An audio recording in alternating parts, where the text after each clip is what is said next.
everyone. Hi, Welcome to Dice Jailers. I'm Jordan, I'm Bjorn. and we will introduce our compatriots in a moment. Yes. But thank you for being here for our one-shot special for June. Oops, Yeah. all bards. Yes. If you joined us a while back when we did the Wild Sheep Chase, this is a one shot called "Like a Bard Out of Hell." It's also by Winghorn Press. It's actually how I found it. I was looking through some of their stuff, and it's going to be ridiculous. It's going to be wonderful, and it's going to be all bards. Yep, I am terrified personally because we are all bards. Uh, this could be too chaotic. We might not be able to actually put it up on the internet. What could possibly go wrong? But before we get into the one shots that Bjorn has lovingly curated for us, we'll have to do our usual set of announcements that we never have planned. No, Bjorn, you why got would we anything plan? to announce? This is gonna be a great one shot. It's going to be Yeah, no, this all is kinds of fun. yeah. Yeah, we'll be doing another one shot next month, so be sure and tune in with us for when we announce it. Yes, I'm tripping over my words already because I Oh, haven't this fully is gonna be studied my. great. It's gonna be great when the DM Oh, starts messing up. You know it's gonna be good. But yeah, oh, check it's in gonna for be that. good. It'll be great. We'll have another ridiculous one shot coming up, and I I know what all your characters are, and I'm so excited for everyone to see this since none of you know what each other's playing. Yep. So, well, then, without further ado, let's all introduce ourselves and our characters. I will start, because Jordan Michael would be, you've seen me all through this. My character is the bard known as Vestin Balrel. Hey, I'm Jamie, and my character is named Sugar. Hi, I'm Ethan, and today I'll be returning as Orchestra, your birdie bard. My name is Saint, and I will be playing Ragdoll, the ventriloquist bard, and this will be Trunks, who will be joining us throughout the adventure. I'm already regretting doing this one shot. Oh my god. Oh, this is I gonna told be you a you lot. weren't ready. This is going to be wonderful. Gods. So to set the scene, all of you some time ago were up and coming musicians, and uh, as you were struggling with your career, as you were struggling with your careers, you all encountered someone in your travels who offered you a chance at fame and potential music immortality. The deal was simple. In 7 years' time, once you were successful, you would have to play some shows for them.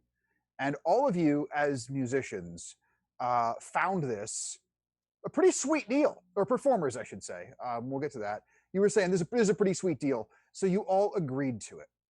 You all have the background bond. 7 years ago, a mysterious stranger helped kickstart my career. I haven't seen them since. You know what? It's warm in here. Give me half a sec.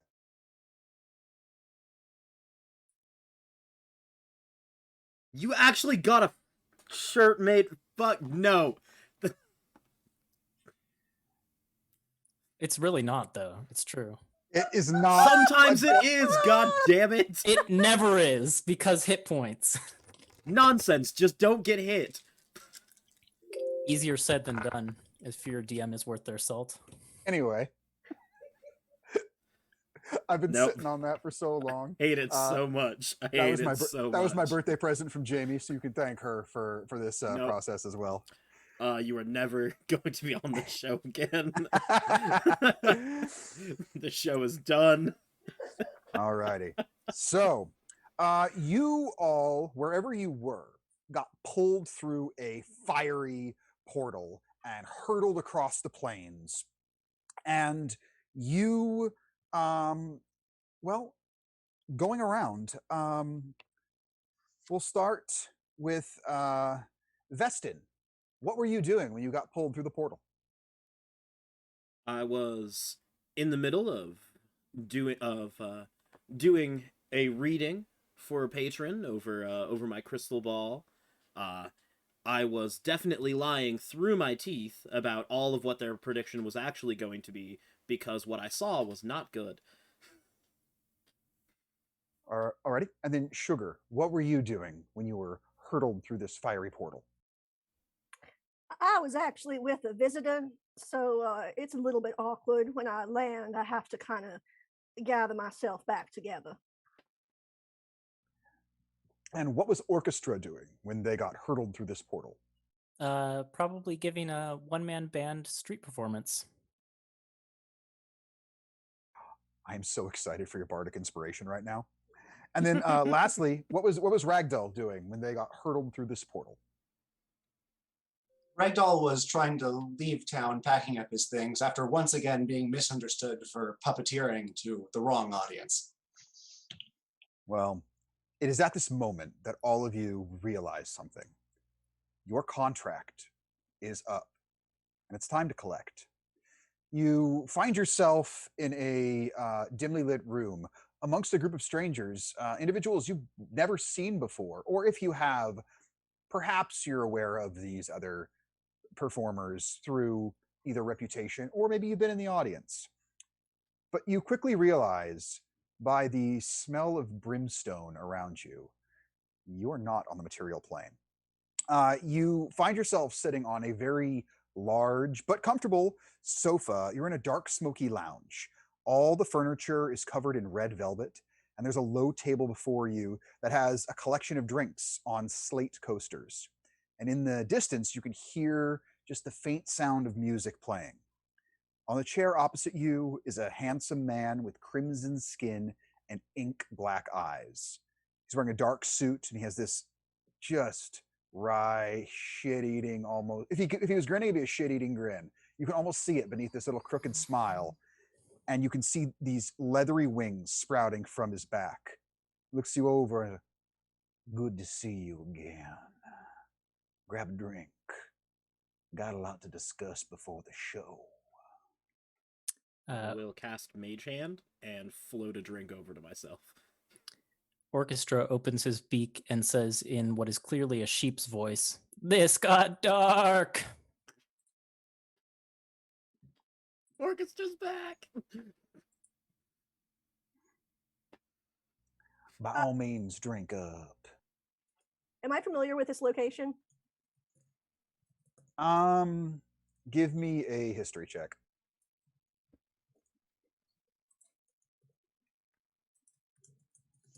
Nine.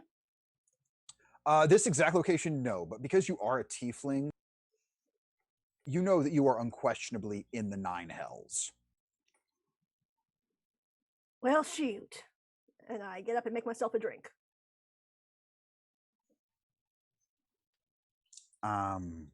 Glad to see you all showed up so promptly.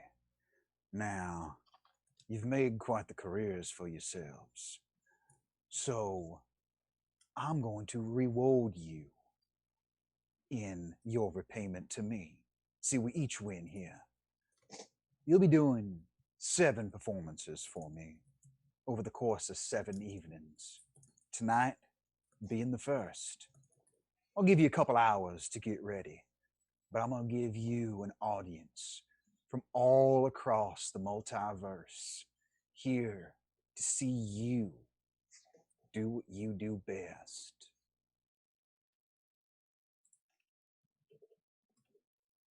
Do we know what this dude's name is by any chance? You do. You specifically remember a very dapper noble that signed this contract with you 7 years ago. And while this individual doesn't look the same as them, the voice is unmistakable. This is unquestionably Lord Emmanuel Dufunk. Our mysterious benefactor. I mean, air of mystery just makes it more fun now, doesn't it?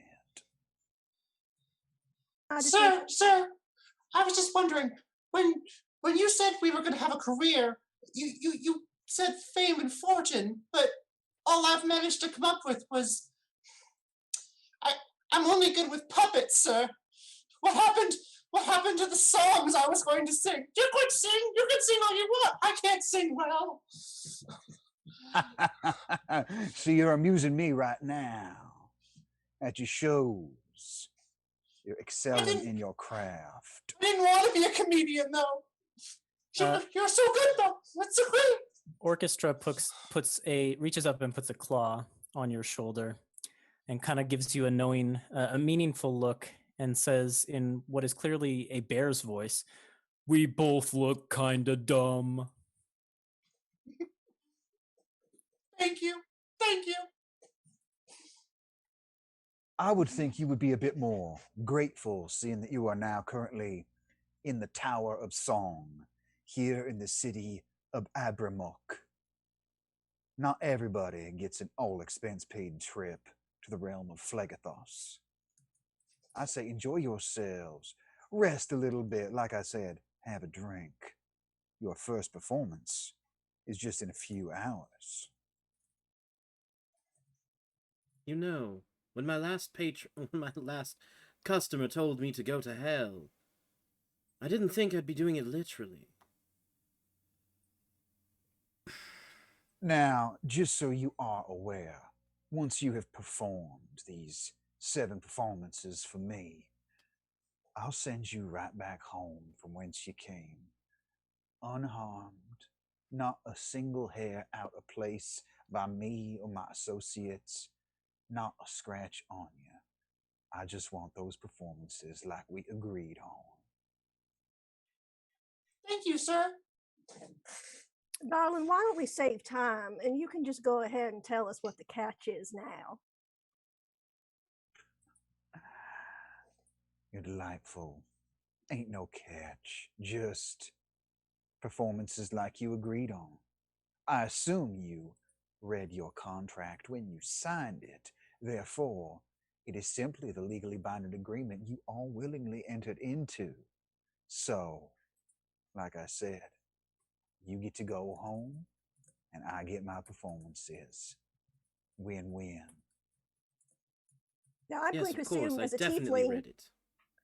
I read the hell out of it because I would know how contracts worked. You read it very thoroughly. It was very lengthy. One bit that really stands out to you as you think back about it,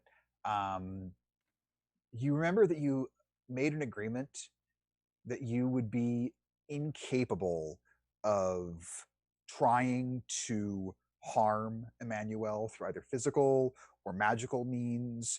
You would be unable to ever try and magically influence him, or to mislead or otherwise affect him. Like, you remember that was part of the contract, that you cannot attempt to do that in any way whatsoever as part of the agreement. It seemed less ominous from what appeared to be a human noble, but now that you see him in all his devilish glory, you as a tiefling, and are you standard tiefling with the fire resistance? Then because of that, you very much feel the chill that goes up your spine.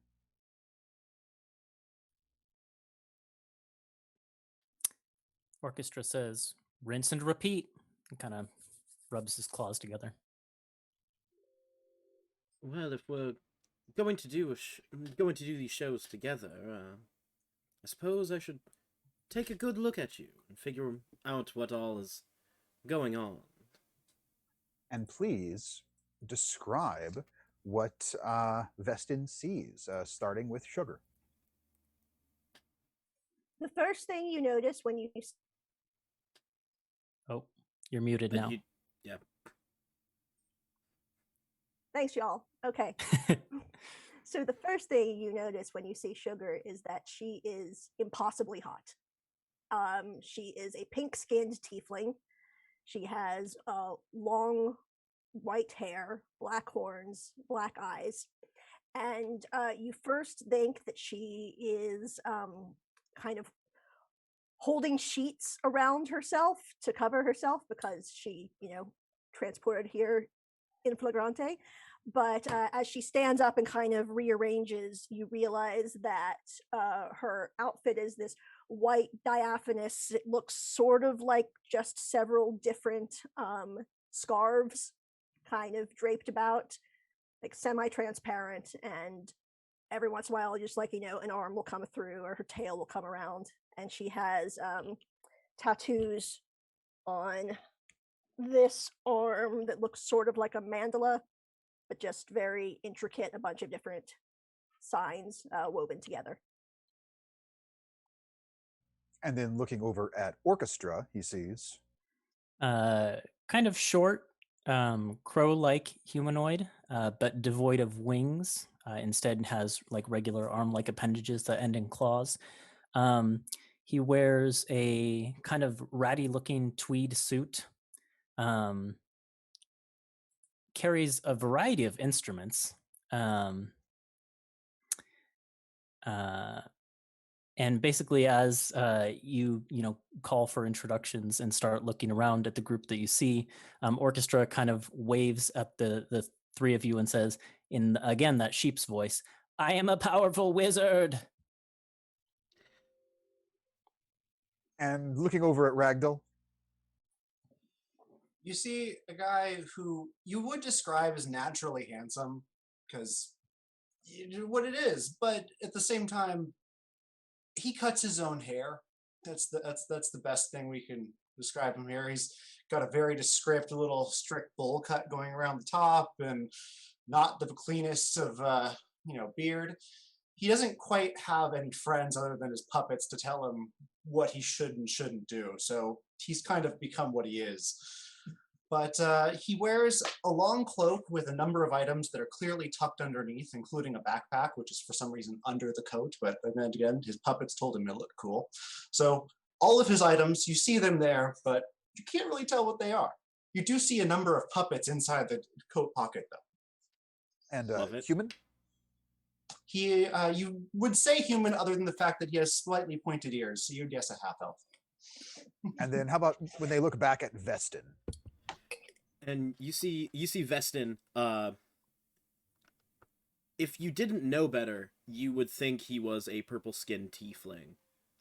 Except for the fact that those of you that are a little more perceptive would see that rather than actually having horns, although they look like horns, it is more just a bone circlet that seems to wrap around his head and come up to horn points. And those of you that are more in tune with the arcane could see small features that you would attach to the look of a hag in his face. A powerful wizard, I totally get that. His clothes, however, instead of wearing what you would expect from a performer, he is in full plate armor that has been scratched and inked with all of these different arcane runes that, again, if you have any arcane knowledge, look to be complete nonsense. They're just there to look cool. And then, of course, a long purple cape that matches his skin tone. With a long sword across his back. And as you're all looking over each other, Emmanuel will stand from his seat. Well, now that you all understand exactly what it is you are doing here, I'm going to go and make sure my guests are properly comfortable for when you perform.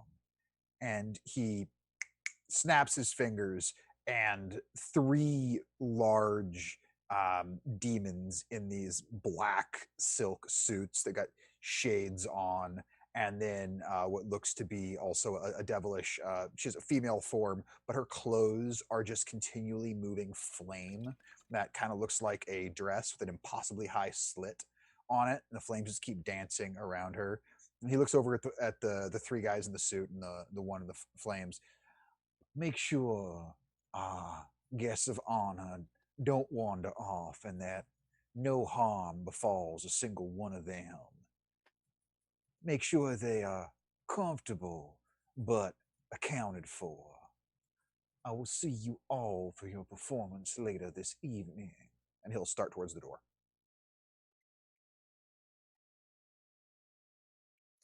Orchestra says, I think you mean thank you.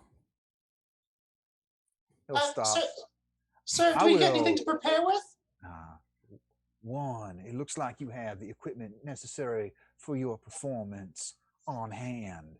If there's something in particular you are needing, you can ask one of your chaperones if there's anything they can get for you. As for a proper thanks, you'll be receiving that after your 7th and final performance. Until then, you are in my employ, and I'm not known for thanking my employees, and I do not intend to change that today. And he will turn on his heel and walk out the doors. You hear them close heavy behind him, and you hear what sounds much like a lock being thrown. Well, he's incredibly cheery, isn't he? Yeah, I don't know what to do. Seems like we're locked in. Do you think that they'll want something out of the show? Something particular? Well, Or just a good show? Orchestra says, do we show them our ass? That's if that generally is how your I proceed. performance, oh, Now I'm going to turn to the chaperones and say, now I'm unused to the courtesy of having so many attractive retainers to help me when I'm getting ready. Which of you wishes to help me with my fastenings? And I'm especially making eyes at the lady with the flames. Make a persuasion check.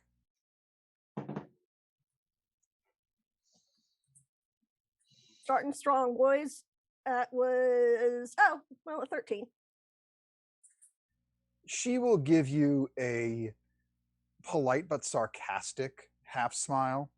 One of the 3 larger ones in the suits. Now, don't be trying nothing funny. The boss wants you waiting here. He says you need something fastened. I can help with that. I'm more dexterous than I look, they say. Okay. So I make a bit of a sad face at the lady, and go over to the other guy and just sweep. Oh no, there's just a hook right here, and kind of snake my tail up his side a little bit. He giggles a little bit because he's ticklish, but he will assist you with your costume. Doesn't try anything funny. It seems very clear that he knows you do not touch the talent. As he steps away from you, Sugar, you can hear a voice whispering in your ear. You're not sure where it's coming from, saying, "You are all in great danger. I think I can help you get out, but you're going to have to trust me. These chaperones are going to need to be dealt with, and you may wish to do that right now." And as the word now is said, out of nowhere, you see a glass of wine just appear and fly across the room, smashing into the door. All 4 of the guards turn to look at it. And if any of you would like to do something with the surprise round, you may right now. I seeing that, I will throw a pinch of dust out into the air and cast sleep at 3rd level on our chaperones. Okay. Roll the damage total for that. Yep. Give me a moment. So that's more d8s than I have out in front of me. While this is happening, I'm going to flip my belt down so the little bells are on the outside instead of the inside.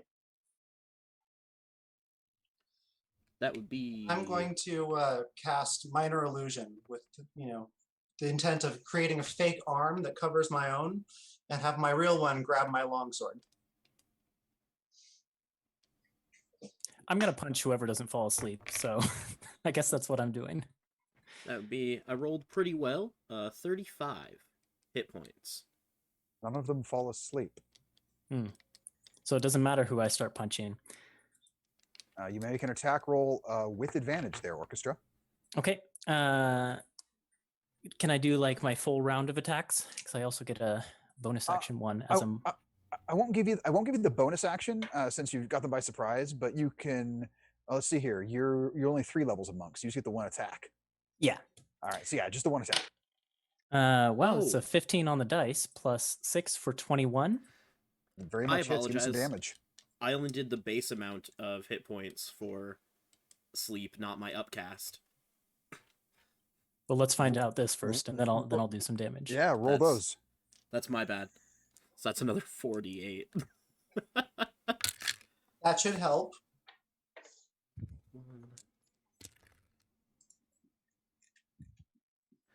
So it's actually 49 points. One of them falls asleep. So you Aha! have Great.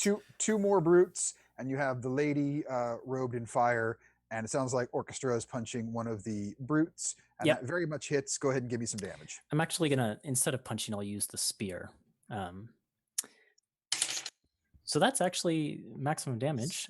So that's 8 plus 4 for 12 on a magic spear. And as Orchestra stabs, he says, "Not right now. I'm grumpy in the morning."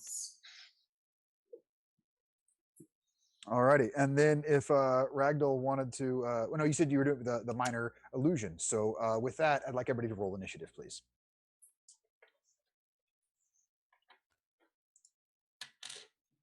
Oh boy. Alrighty, 20 and above. 20. 20 to 15. 17.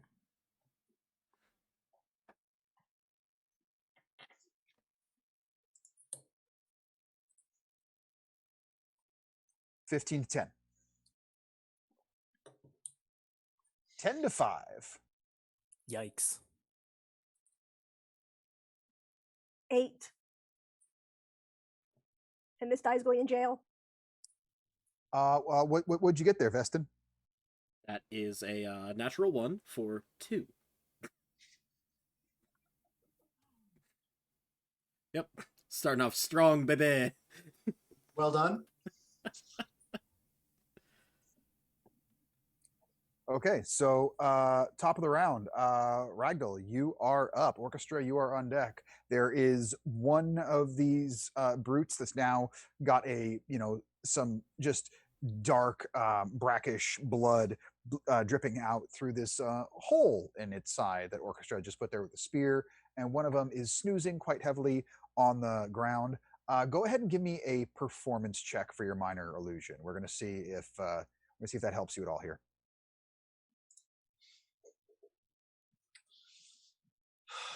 2 plus 6 for 8. Following you up, Jordan. You created the illusion, and it's quite good. There's just one problem. You were looking at one of their suits when you were creating, right, and that's the sleeve, and you quickly realize it doesn't match your own. So anyone could tell there's an illusion there. So you won't get advantage if you choose to attack, but you do have your full turn. That makes sense.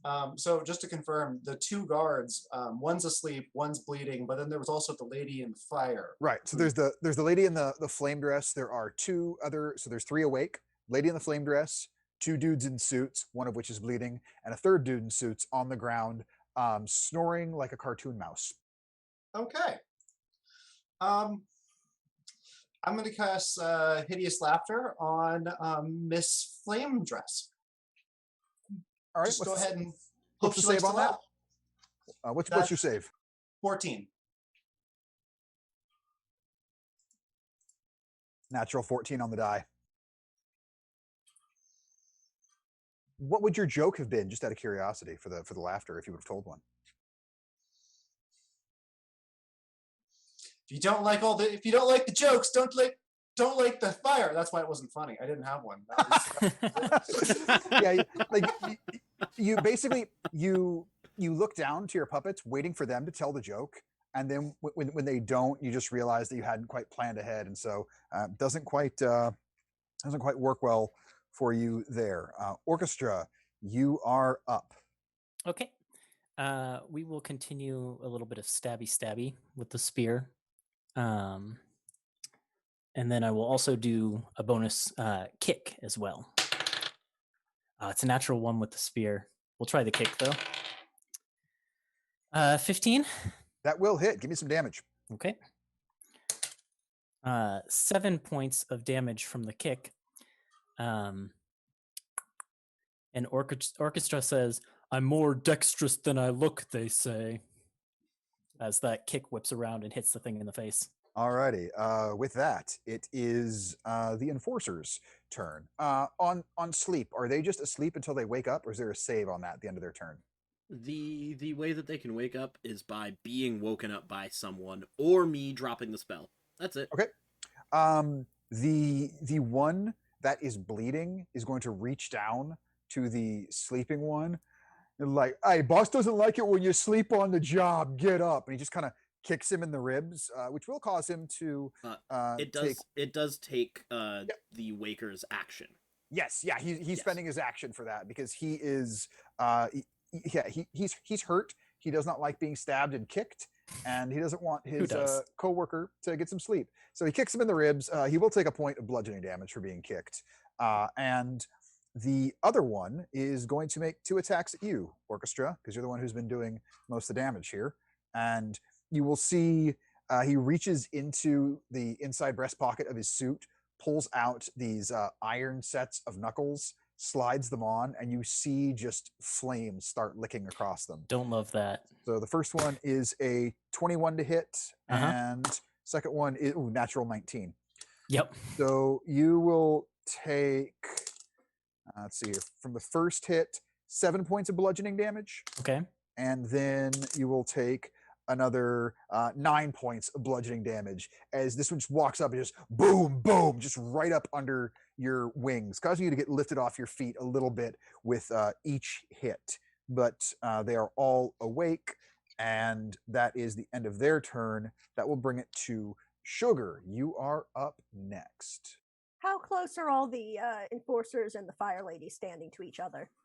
The enforcers are all grouped in pretty tight. I would say they are, 2 of them are right next to each other. So I would say they're adjacent. The other one probably be 10 feet away from them, and she's probably another 10 feet away from that. Okay, I am going to cast Shatter centered on the 3 dudes who are grouped together. Oh, goodness. What's the save on that? Con 16.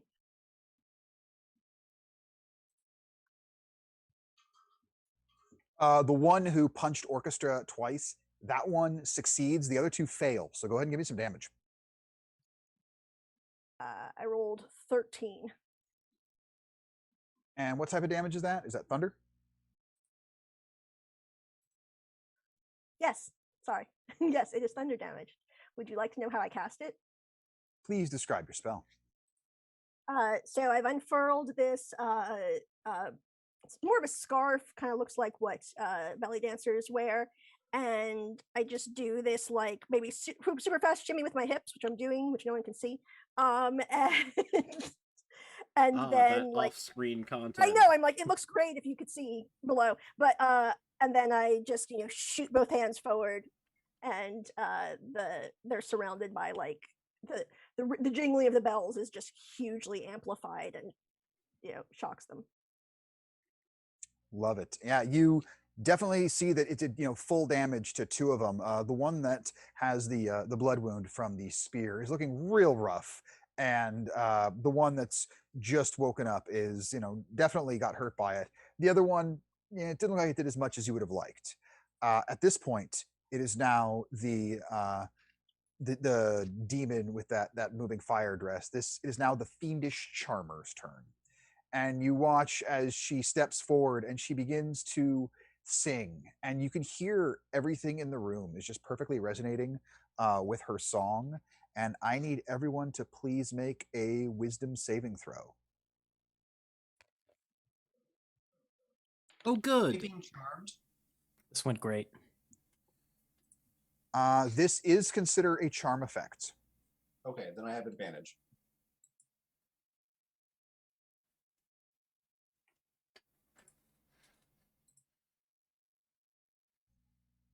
Alrighty. So, Vestin, what'd you get? 6. Orchestra? Ha! I got 7. Sugar? Oh no. 15. 15 succeeds exactly. What'd you get there, Ragdoll? Did those lips say 14? Looked like 14. Yes. Yeah. Sugar, you will find yourself unaffected by these charms. You're still a little salty about just that sarcastic smile that was given to you, and you won't be charmed by the likes of this. And as you look back confidently at your 3 You Hope allies, you watch as they just began to dance and sway in place, just completely encapsulated by her song. You must use your turn to dance. You may repeat the save at the end of each of your turns. Vestin, it is your turn. So you may make a wisdom saving throw at the end of your turn. All right. 13, not enough. You are still dancing. It is at this point you will see a flash of just jet black steel fly through the air and will attempt to stab the charmer in the side. That will hit. And as this blade pierces into the side of the charmer and you watch this invisibility drop, you see another just impossibly beautiful devil. Her feminine form. She's wearing this very just perfectly cut suit. Her wings open behind her. I do not think you should be messing with the talent like this. And the charmer is about to take some damage.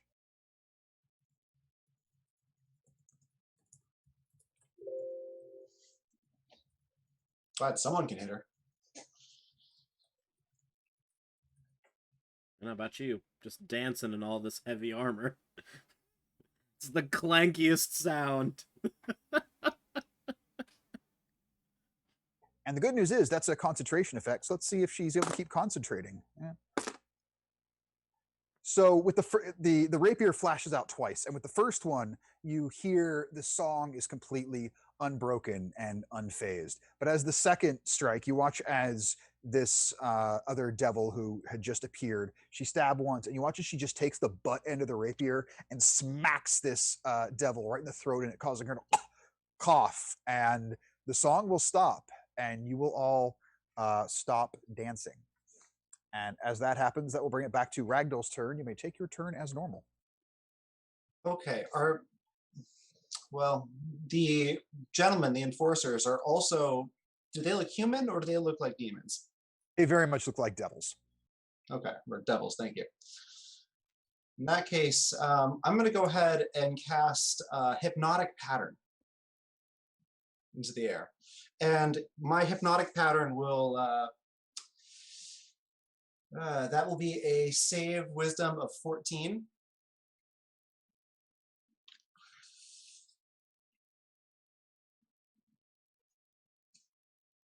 So the fiendish charmer, the one with the flame dress, she is unaffected.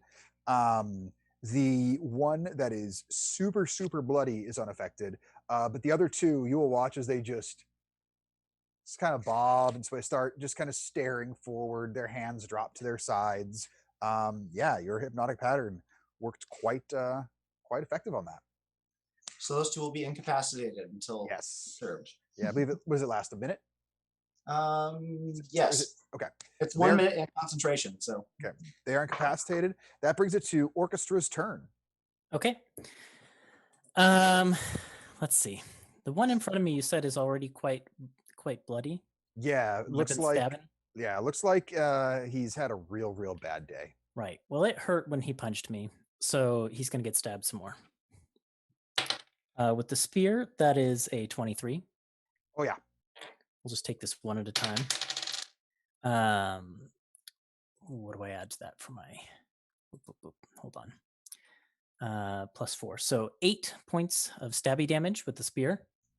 With that 8 points of stabby damage, you just thrust the spear up through its rib cage, and you're not quite sure what the internal makeup of a devil is, but you assume, because you saw some sort of blood, they must have some sort of organs, and you're pretty sure you found one. And the one you found was vital, as you just feel its body convulse and then start to go limp and slack. Orchestra pulls the spear out and lets the thing fall to the floor, and then says in a mocking tone, "Boss doesn't like it when you sleep on the job." And then let's see, the other 2 enforcers were charmed by hypnotic pattern, right? Correct. So there's just the enchantress or the charmer, right? Correct. Can I zip on over to her? Absolutely. She's not that far away from you. Okay. Then I would like to, I guess, just do my punch against, or my kick against her. All right, make an attack roll. That's not very good. That's only a 9. That will not quite hit, as you go to strike her, but because her clothes are continually moving flame, it makes it kind of hard to see where the shape of her body is. So at that, it would be the enforcer's turn, but the 2 that still exist can't do anything because they're still just taken in by this hypnotic pattern. And after them, it is none other than Sugar.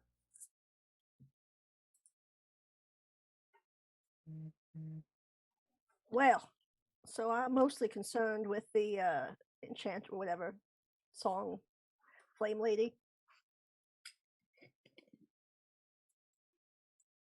Okay.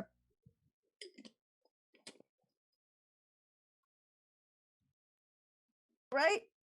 I am going to look at her very haughtily and say, darling, I was flirting only to be polite. You should be so lucky. And I'm going to use cutting words against her. Ooh, what's the save on that? Not cutting words, vicious mockery. And it's a wisdom save. What's the DC? 16. Give me some damage. I did not realize it was so low. Let's see. Let's do. There's a mighty 4 points. I hurt her feelings a little bit. A very little bit. As you do that, Orchestra having come over, and her now having this rapier in her side, she's looking around. She's doing the math here real quick, and she will. Okay, let us not be further hasty. No more violence is needed. Perhaps we can strike a bargain. I will unlock that door and pretend I have no idea where you went, if you will all let me live. Do I believe her? Make an insight check. That would be a lot. Gods, what is math? 24. You do believe her. You know a little bit about the Hells, and as she's saying this, you can see the fear in her eyes. She keeps looking back to the enforcer that was killed, and then it occurs to you, you've heard stories about devils being killed elsewhere, but reforming in the Hells. But if they're killed in the Hells, they stay dead. And so she's worried about her own skin right here. And you also know that when a deal is made, they can't break it. So if she says she'll unlock the door and she will pretend she doesn't know where you went, she will do exactly that. You completely believe her in this case. All right. I will wait till it's my turn again to do something. Well, I'm sorry. Are we still in initiative? You are, and interestingly enough, Vestin, it is your turn next. All right. I will walk right up to her, and I will ask her. Now, if we take this deal, how well are you going to pretend you don't know anything? I was thinking it's a little stuffy in here. I thought maybe I would go out and get some air, and I won't return until it's time for your performance. At that point, there's no way for me to know what you've decided to do with yourselves. I won't lie to you. I'm not saying this place will be safe or kind to you, but you will get no hostility from me. I would like to hear you say out loud that you will pretend to the best of your ability that you do not know what we got up to. I will give a performance so well they would name an award after me. Then I can take that deal. Everyone else, are you okay with that? Small caveat. Before I agree to that, I'd like to know just what it is that your boss wants from us. He wants you to perform. That's everything I know. You know for whom? They are the wealthiest of the wealthy from throughout the multiverse. This city is one of opulence and indulgence, and individuals come here to flaunt their wealth. If he wants you to perform, then he is charging a hefty sum for your performance to be witnessed. He is about fame and money, and he is going to get both.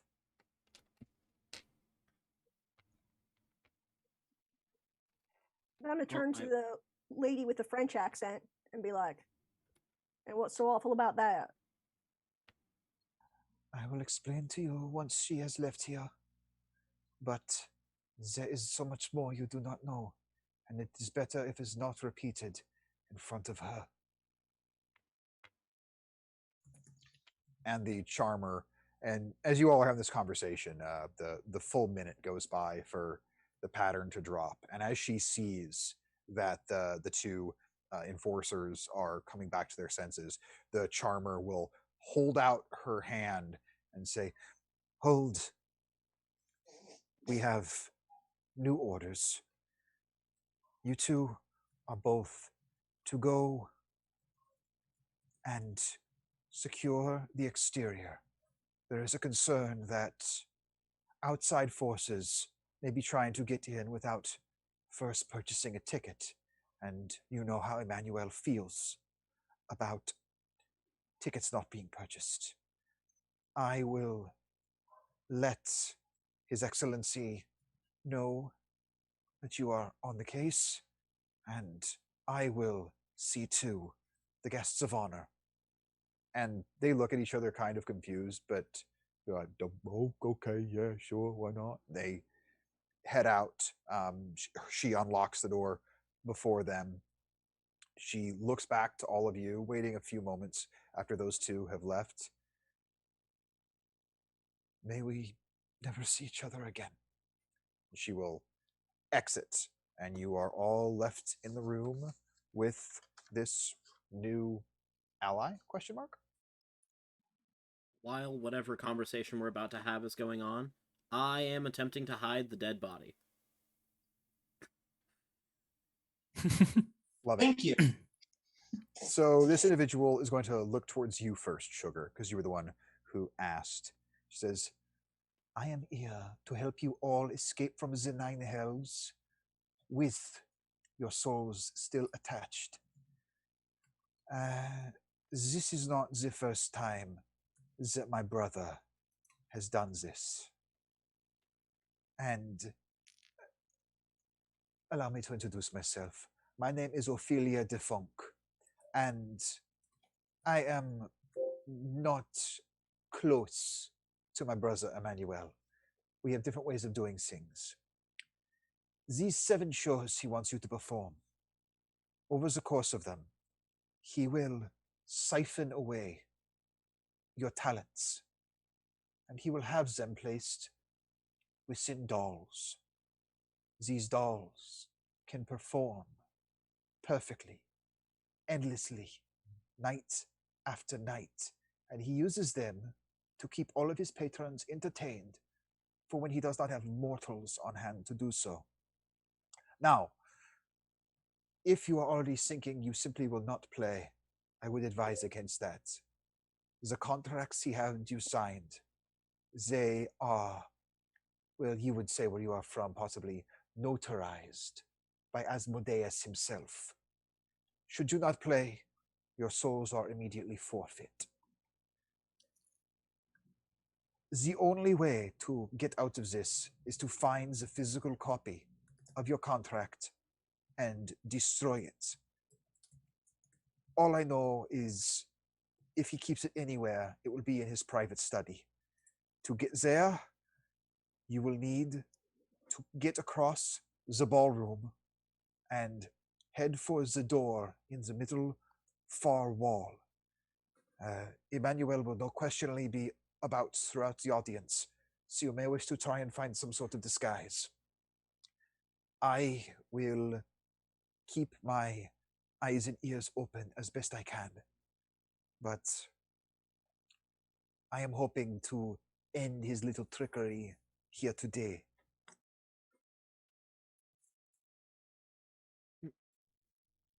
Why?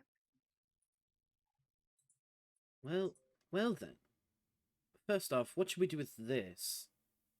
And second off, disguises are easy. And I will use my racial ability to cast Disguise Self on myself, and now I look like the body I am holding. That is a cute parlor trick. It may serve you well. As for what to do with that body, leave it behind the sofa. It will dissolve in a short time. You, Bump. pretty one, you ask me why I am doing this. The answer is simple. You see, this layer of the hells, Phlegados, it is co-ruled by a pair of archdevils. Fierna, who my brother is a follower of, and Belial, who I work for. This tower has been bringing in massive amounts of trade, of riches, of notoriety for Fierna.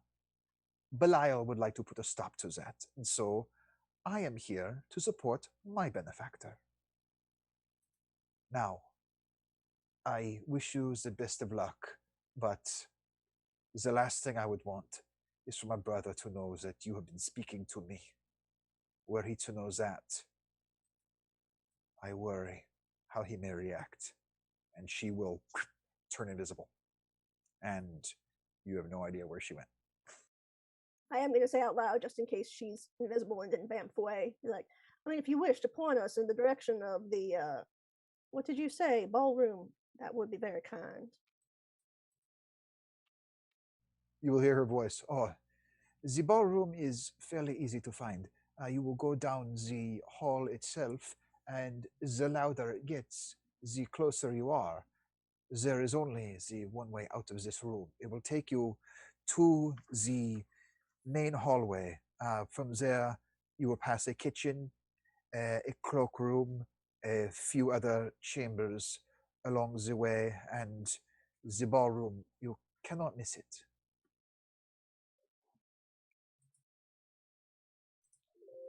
Thank you very much. So I turned Let's go, I guess. well, boys, do any of the rest of you have a way to disguise yourself?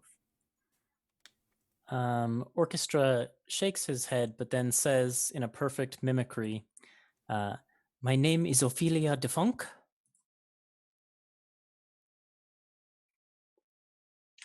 Yeah, baby, I mean- don't think that one's going to serve you real well.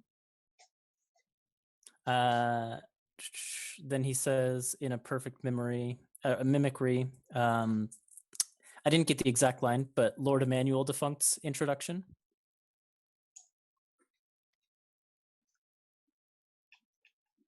Love it. So, are you guys heading out of this room just to see what you can see? I mean, I have a disguise kit, but I don't know how long it would take to get into something else. So I will take a look first. Thank you. So you look out of this room and you will see a white-walled hallway, and you can hear the sound of loud music filtering in, you assume coming from the ballroom. And you can see that where the room extends ahead of you, you can hear what sounds like some orders being barked from a room, where you can also just catch the scent of various meats being roasted. You assume the kitchen that was mentioned. Peering down this way, you can also see the cloakroom. You see a single individual kind of moving in and out of there. You see a handful of those fiendish enforcers, the ones in the suits, wandering about throughout the halls. They don't look like they're aggressively patrolling. Just they look basically like hotel security, the way they move about. And you see a handful of guests going about as well. And you'll see sometimes they'll stop and speak with one of the enforcers who will point them in a certain direction. Most of the guests are just dressed in the most lavish clothes you have ever seen. A few of them, people who are dressed a little more basic, are pointed in a different direction, a couple of which you see heading towards either the cloakroom or towards the kitchen. Some you see going in or out of some other doorways. You would think maybe they're private quarters. You're not 100% sure. Well, I'll duck my head back in, and I'll relay a bit of that information. I'll relay that information to everybody, and then say, as far as disguises go, I have an idea. If I can use a little bit of my tricks to put the coat room clerk to sleep for about a minute, you could all steal coats, and at least that will help you blend in a bit. Just an idea, if you're into that. Well, No, go ahead, honey. Well, I've always been trained a little bit in making myself look differently. I tend to find people who don't like puppets and give them puppet shows, and then I have to look differently when I come back to the shop area next time, because they don't like me as much anymore after I had to hit them. People shouldn't insult puppets. And so I've been quite good at this, and I've got will have done myself up to a non-natural 20 in deception with my disguise kit to appear differently. And my elephant will now be wearing a small trench coat and hat. Adorable. Your elephant looks like Inspector Gadget now. Does. That is exactly the motif. Inspectrunk Gadget. Love it. I also had an idea, but before I do the thing, I'm gonna just do a quick second level cure wounds on myself, because Orchestra did get punched pretty hard. Okay, while this is happening, I'm gonna have tucked my belt back in so that it's not jingly, and because I'm just wearing all this loose flowy stuff, pulled one of the things like up and over so it's a little like Princess Leia hood type thing. So it's hard to be inconspicuous when I just gesture at all of my gorgeousness. But perhaps, now that's a good idea about getting the coats, but perhaps it would be a little easier if we disguised ourselves as servants, because rich people never look at the help. Orchestra nods at that. Fair enough. I mean, whatever we do, we should do it quickly, because I look like this for an hour, but then it will drop and I'll have to recast it. Orchestra sits on the ground, pulls out some paper, and starts writing. And as a Kenku, I actually have advantage on making forgeries. And I've seen Emmanuel's handwriting in the original contract, I'd assume. So I'm going to attempt to forge some orders from Emmanuel for a couple of servants to be moving to the ballroom. Would that be okay? As you go, like, you think of this idea and you love it. And as you go to try and start writing, you can't get the pen to move. And you find you're just unable to begin it. And then it sinks into your mind how you remembered you are not able to do anything in any way that would in any way, shape, or form basically be directly against him. And you think that because you're trying to forge his name and by his orders that you are prevented because of the contract itself. Good point. Well, as Orchestra is unable to make this forgery, he kind of whispers under his breath back in the sheep voice, because he's a dick. I was wondering when that line was going to come back. You So can, you happy. can, you can, however, still insult him. You realize Yeah. no problem with that. Like, All Well, right, never mind. My plan failed. all right, lads. So to the coat check. Will we find enough, servants' clothes in the coat check for us all to wear that? Or should we maybe also go to the kitchens and assault some of the wait staff? Idea on that vein. If I, looking like this, go into the kitchen and just say that you three are additional servers that need their uniforms, You we could also might be able to do this just with a good lie, rather than needing to hurt the, kitchen staff. we could also just order them to come into here with some delivery of snacks and have them suggested to give us their clothes. No one Either has to be way. hurt.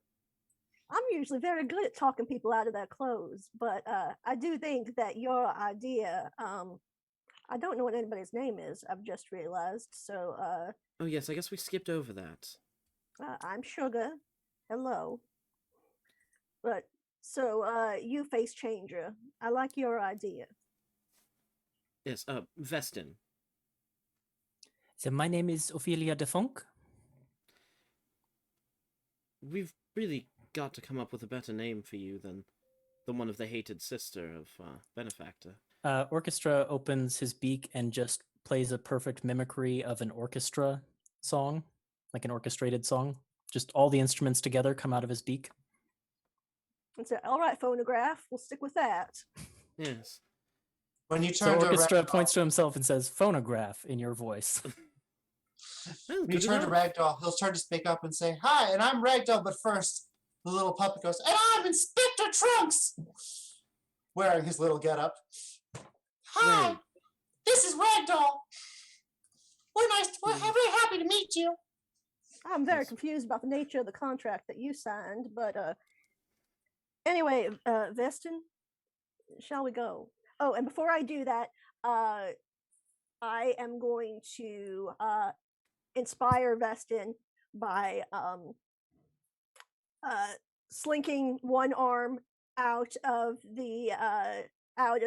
my clothes and blowing a kiss at him, and he now has bardic inspiration. is that a D8 at level 6? All right, you have a D8 bardic inspiration die, and you're heading on into the kitchen. yes, and I'll say as I'm leaving, everyone, it's I half latched onto your plan to augment mine. I'm just going to go in and try and say that I need a couple extra outfits for waiters, rather than having you come in and saying who you are. Just might be a little better. So I'm going to quickly go do that. So as you enter the kitchen, you open the door and you're immediately hit by just this blast of heat and a cloud of steam. You can see about a half dozen crimson-skinned devils in white aprons just feverishly working away at cutting boards, ovens, pans. They're cursing loudly as they work. If you've ever been in a kitchen, it sounds like a pirate ship, and this one is no different. Standing amongst them, delivering orders like a battlefield commander, is a tall, powerful devil, and he has a barbed beard, and it's wrapped up in a black net. And as you walk in, he looks at you, he's like, "Oh, you! Oh, you're one of those who's in here. Oh, look here. Here's what you're gonna fucking do. All right, we need work done in here, and I'm gonna guess you're the.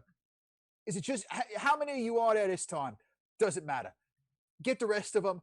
I need some work done. I got dishes that need to be cleaned. I got cream that needs to be whipped, and I got fish that need to be deboned, and I need it done yesterday. So why don't you get the rest of your fucking lot and get in here, and we're gonna make this happen." Can you hear me? I can whip cream, but first, for the performers, I need 3 servers' outfits. Don't know why, just told to get them. That's bloody wonderful. Get them in here, get them to work, and they can have their outfits depending if they do a good job. Real simple. Can't bring him out of the green room.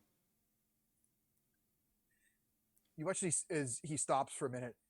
He narrows his eyes at you as a bit of a knowing look. And just the way he's looking at you, you get a sense that much of like how Ophelia knew what Emmanuel did, you kind of think this guy also knows what the deal is. He goes, listen here, sweetheart.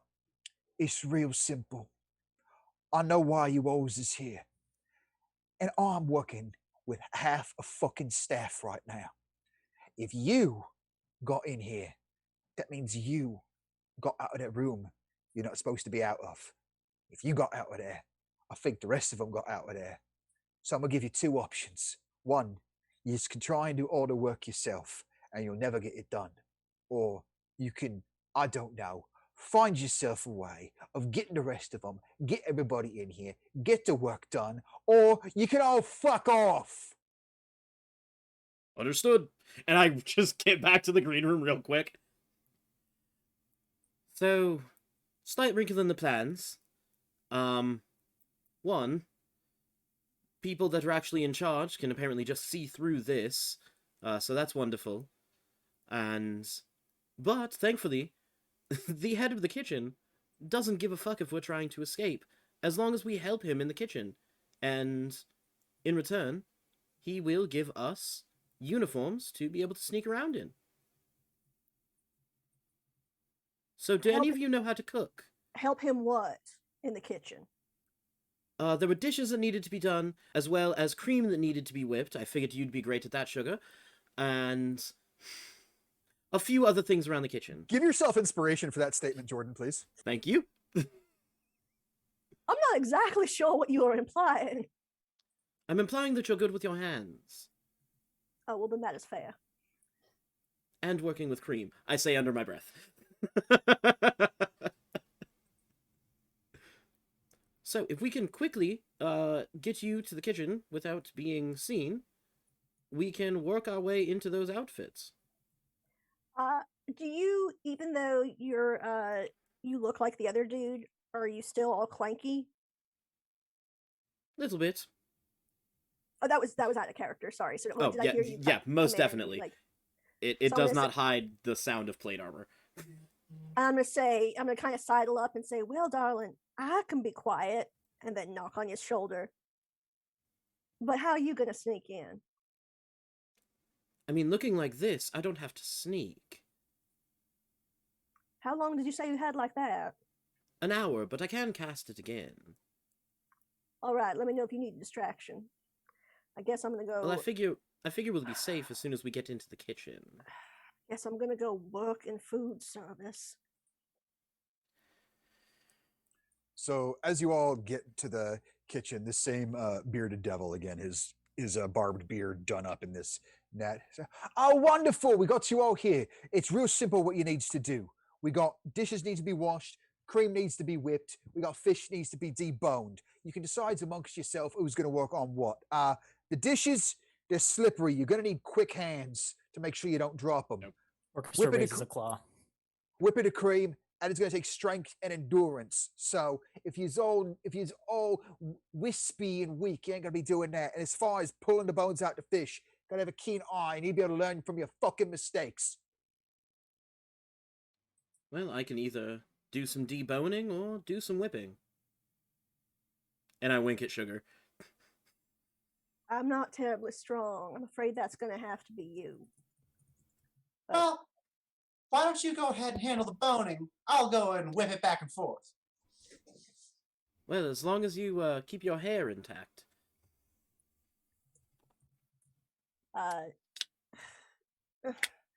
Sugar, with great and obvious reluctance, goes over to wherever these fish are.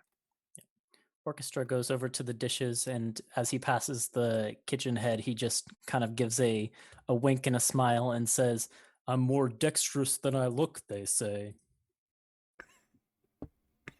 Already, orchestra. These are going to be so who all's working on what? Ragdoll would be working on the whipping. And it sounded like that Vestin was going as well to that. Yes. Okay, cool. So we got orchestra dishes, we got you two boys on the whipping cream, and we got sugar over deboning. We'll start orchestra. Make a sleight of hand check. Okay. I didn't mean to bring my real life into the game because like the arrangement Jessica and I have is that she does the cooking and I do the dishes. But here we are. Doing it in the game as well. Art imitates life, baby. Brandy strikes. 19 on the dice plus 6 for a total of 25. Nice. So you find yourself these dishes are extremely slippery. They're made of a highly polished stone, and so once soap gets on them, keeping a grip is nigh impossible. But you start getting a good rhythm going. I need you to make a second sleight of hand check for me. Okay. 16 plus 6 for 22. Awesome. You find yourself you are flying through it. The dishes keep coming, and you are just cranking through them. Please make one more sleight of hand check. 13 plus 6 for 19. 19. So as you're going, the dishes are going, and you end up realizing you're doing so well. It gets to the point that you have to wait for dishes to come to you. The mountain is no longer there. You all are kind of just looking on in awe as orchestra is just tearing through this, and you're like, he worked as a dishwasher in some greasy spoon somewhere. Orchestra pulls up a chair while he's waiting for the dishes to come, sits down in it, pulls a pair of glasses, like sunglasses, out of his backpack, puts them on, and says, "Rubber baby buggy bumpers." Yes. Alrighty. Going over to the whipping cream. Because you two are working together, select one of you to be rolling with advantage for this. I mean, I do believe we have the same strength, so. Shockingly. You know Do you what? wanna- You know, no, I'm gonna pick, and there's a reason I'm gonna pick. Jordan, you'll do the rolling for this. Why? Because I've been rolling badly. Go ahead and Because give. he's a dick. Yep. Give me an athletics check. All right. Advantage or just regular? You're able to make all these rolls with advantage. Okay, Vax and Vex dice it is. All right, athletics. That is going to be a 19. 19. This is starting off pretty easy, but you can already start to feel a little bit of the burn in your shoulder because it's hot in here and you're trying to do this. Now I need you to make a Constitution saving throw because con is not a dump stat. Yeah. Oh, I see. It still might be a dump stat because. Love it. I'm gonna use my bardic inspiration from earlier. Who needs to put points in con? That's a natural 20. So that's 21, 26. 26. Okay. Now it's time to make your second athletics check. Okay. Second athletics check is 22. 22. You're doing good here. You're doing good, but I need you to make another Constitution saving throw. Okay. That's a 19. Amazing. Go ahead and make one more athletics check. Okay. The advantage is so nice. That's a 22. 22. I need you to make your third and final Constitution saving throw. Here we go. And that's, yep, that's where it rolls downhill. That's a 14. 14. You get this whipped cream. It looks amazing. It is almost a meringue level with the stiff peaks on there. And you know you've done a damn good job, but you are just friggin' drained from this. And you take a point of exhaustion. That's fine. Um, Still was able to do almost all of that without having con because it's a dump stat. All right, cool. We'll see how your hit points feel later. But that being Heavy armor. done, Sugar, you're about to begin working on this fish, and the head chef will come over and he'll look at everything you've gotten done. and he looks over at some of his other cooks. He's like, right, you fucking lot, why are you just sitting around doing nothing? These wankers just walked in out of nowhere doing all your job for her. You pretty one, get away from that fish. Somebody who gets paid for it should be doing this shit. You, get in there. I don't want to see a single bone in this. For every bone I find in there, you're going to get my chef's knife in your side. It's real simple. Get the fuck back to work. Right, all of you. Here, 1, 2, 3, 4. And he just tosses cooks' uniforms to the 4 of you. Said, right, I never saw you. You never met me. Good work. Get the fuck out of my kitchen. Yeah. Orchestra gives a thumbs up and then says in Vestin's voice, the head of the kitchen doesn't give a fuck if we're trying to escape. And yeah, that was a skill challenge where you had to succeed at least 5 of 9, and you guys went 6 for 6 for the first ones. There was no point in doing the last one. And the DC got continually tougher on all of them, but you guys were successful. So you put these cooks' uniforms on, and as you look about, even though you're a bit of a ragtag group. Oh, I'm not going to be putting the uniform on. I'm just going to stay in my disguised self. Okay. So the rest of them, you realize what Sugar had said. You see moments where, again, guests dressed in the most lavish clothing that your imaginations could possibly think up. They don't even give half a glance to any of the help. You feel like you would be practically invisible, and you may head forth. As you leave the kitchen, you will pass the cloakroom, and you can hear actually you see just a bored looking halfling woman over there. She's got blonde hair and olive skin, and she's just kind of bored there. Every now and then you'll see a guest going by and just looking over them. Do you need help with your coat there? All right, no, fine. And she'll go back to what she's doing. So, do you need help with your coat? Okay, and she'll go and she'll hang them up and give a ticket. But she doesn't seem to even look twice at you guys because you look like the help. Except, again, now, Jordan, you're looking like one of the enforcers, correct? That is correct. Okay. She, and then she realizes, right, the enforcers, they wear their coats. And so she doesn't really say anything to you there. And you can see this room, it appears to be about 20 by 20 behind her. But as you all walking by looking at her, are any of you proficient with the loot? Yes. Okay. If you have loot proficiency, Yes.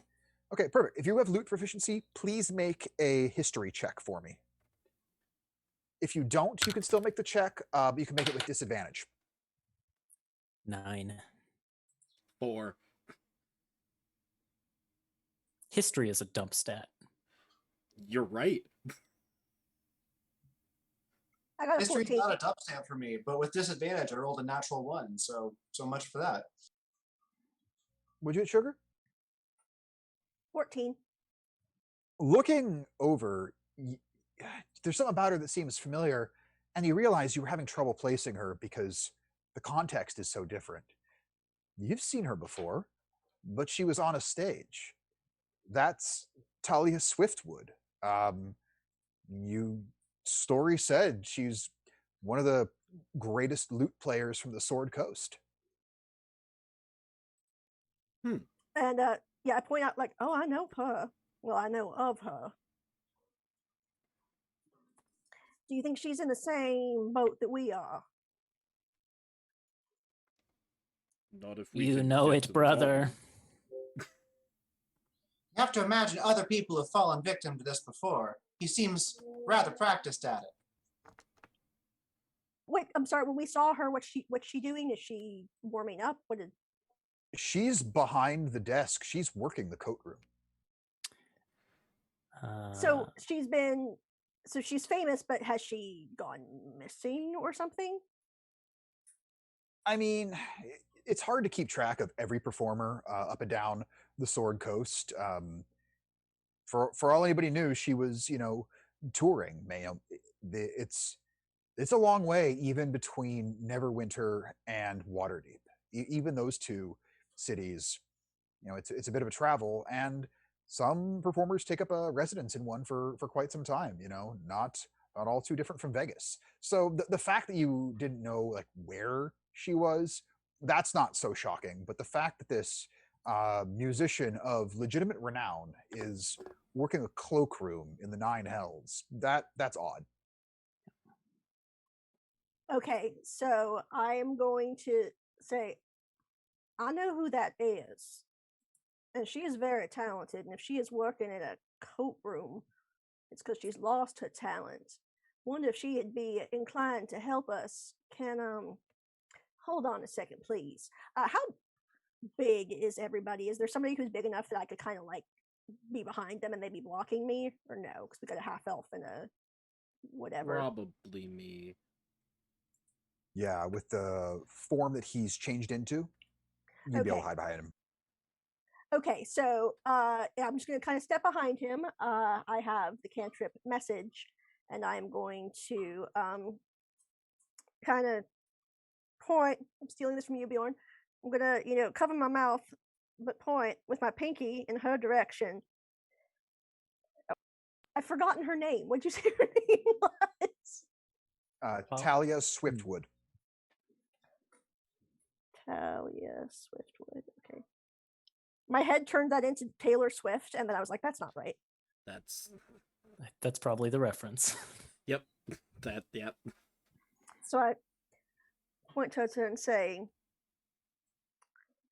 you look like Talia Swiftwood, and if you are, I'm betting you would like to get out of here. You watch as she kind of looks around for a moment, realizes that this was a spell cast to her. She looks about to try and figure out where it may have come from. She doesn't say anything for a moment. You see her nod her head, and you hear her response.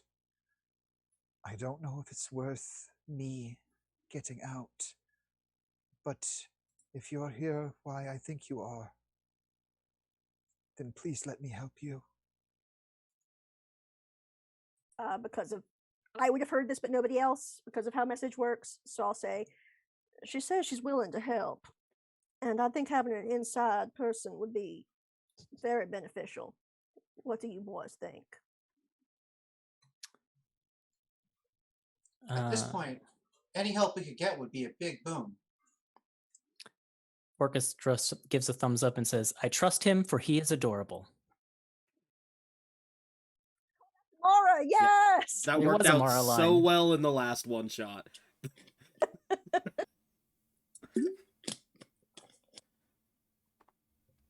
Well, okay. Sorry, I'm so then. pleased I can't move on.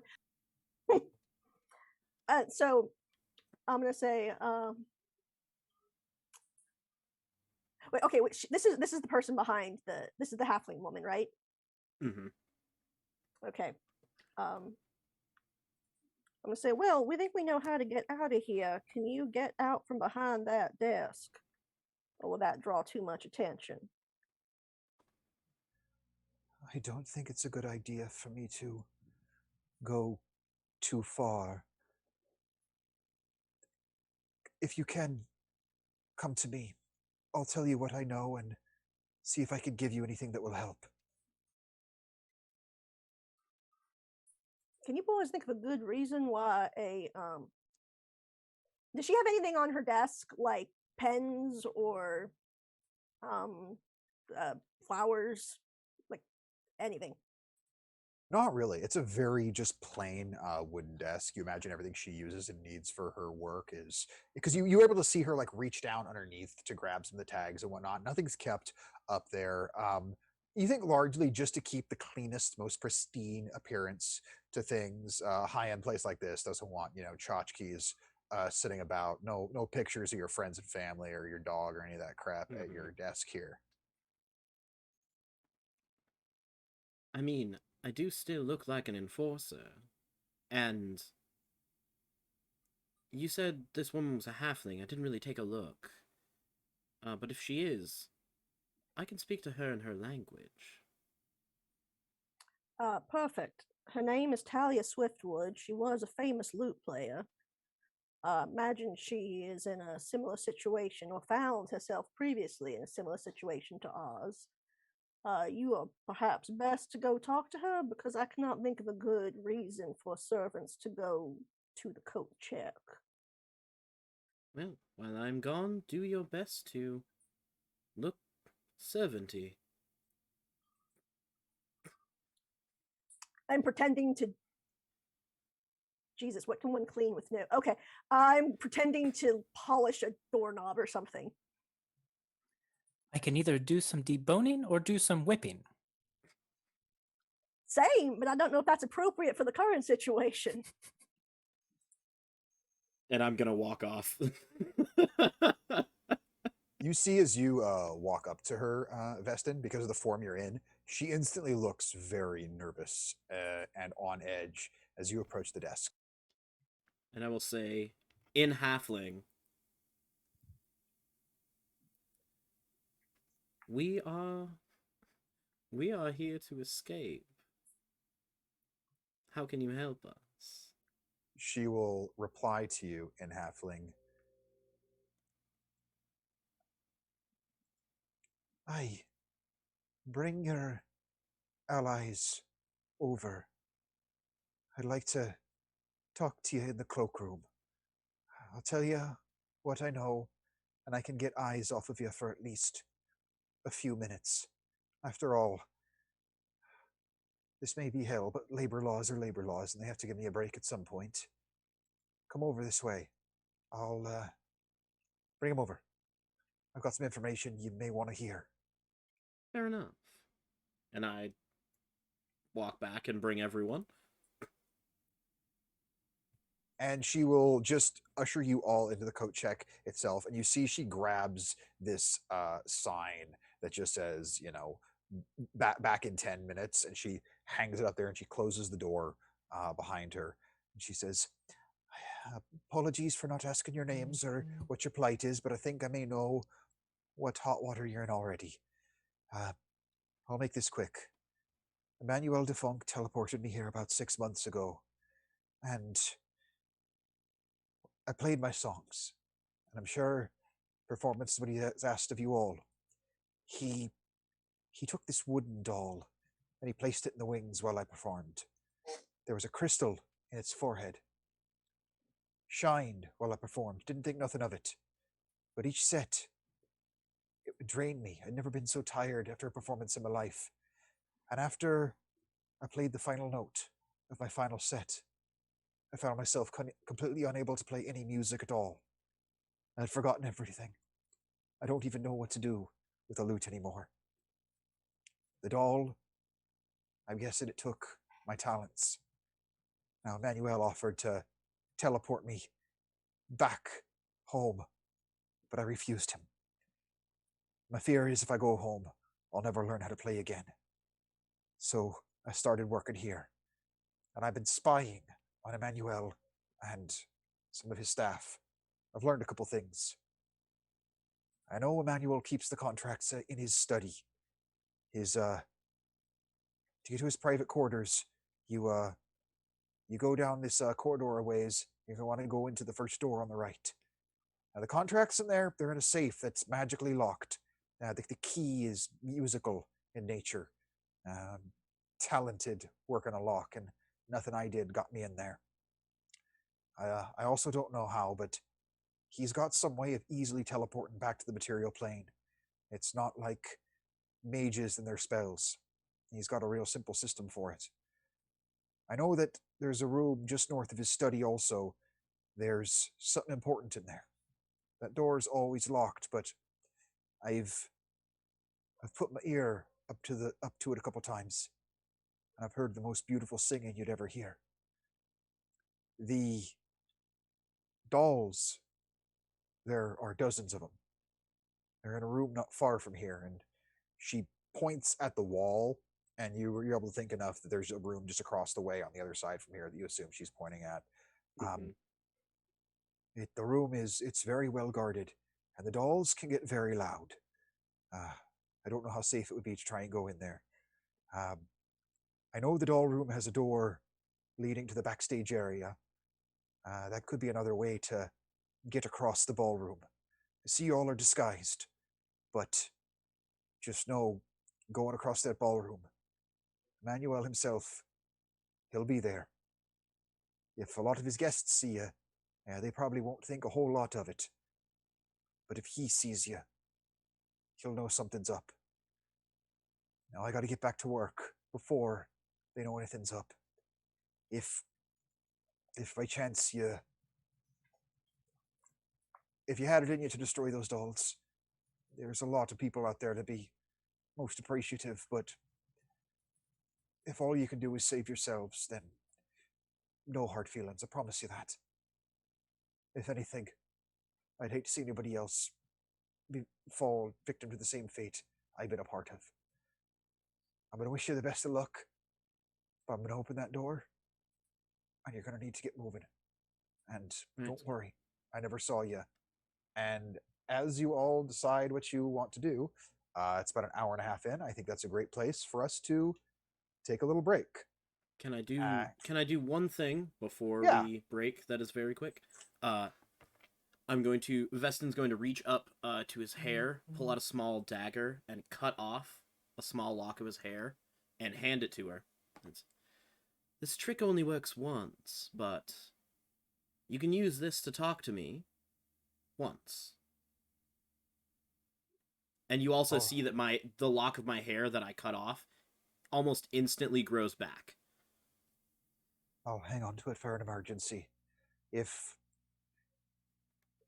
I see Emmanuel headed in your direction, I'll let you know. But otherwise, I don't think I'll use it for much, because last thing I want is for you all to get caught. Well, then definitely use it frivolously so that it burns up and disappears. I like how you think. Best of luck to you all, and may you get out of here with your talents and souls intact. And she will go. Thank you, T. Swift. Yep. Orchestra says in the head chef's voice, "Now get the fuck back to work." She actually laughs at that, and you will watch as she unlatches the cloakroom door, takes the sign down, and ushers you all on your way. And you guys can figure out what she'll do next. We're going to take a little break. We'll be gone for about 15 minutes. Those of you watching, if you want to hang out through the break, you can hear some music by Seattle's own Bob and the Dangerous Brothers. Band that has been around for a couple decades. Haven't played a whole lot recently, though that may be changing soon. And yeah, please enjoy Bob and the Dangerous Brothers.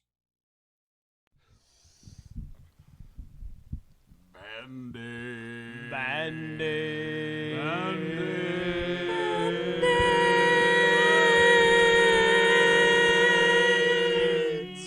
One, two, three, four. Bandits go in the box. Bandits go in the box. Bandits go in the box. Bandits go in the box. Bandits go in the box. Bandits go in the box. Bandits go in the box. Bandits go in the box. Where did the bandits go? Bandits go in the box. Where did the bandits go? Bandits go in the box. Where did the bandits go? Bandits go in the box. Where did the bandits go? Bandits go in the box. Bandits go in the box. Bandits go in the box. Bandits go in the box. Bandits go in the box. Bandits go in the box.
You've got an orc coming over for lunch.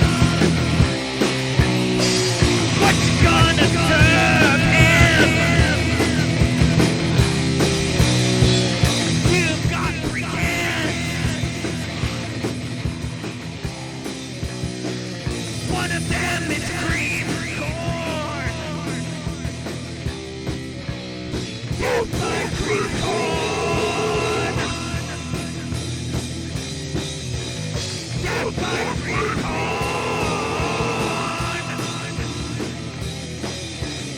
Yeah!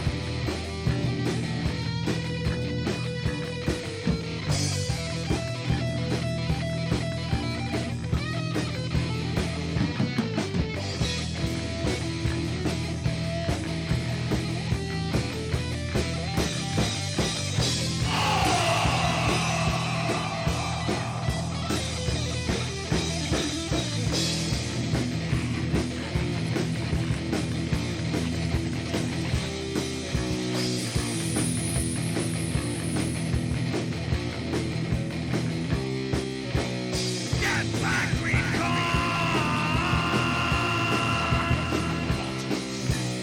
Get back, green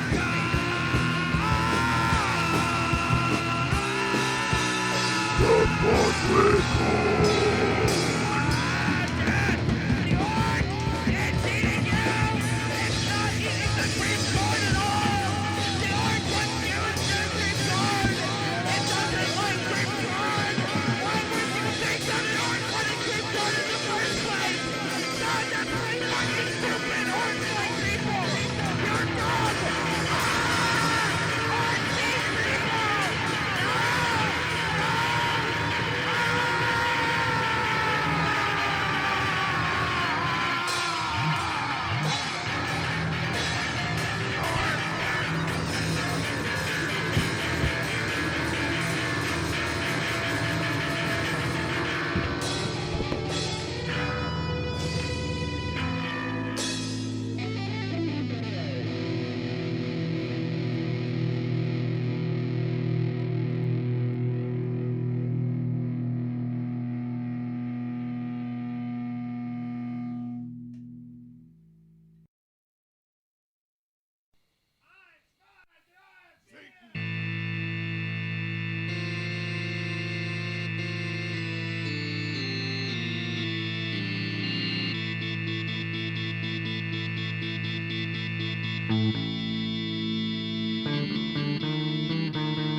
We're so moody, we don't cry.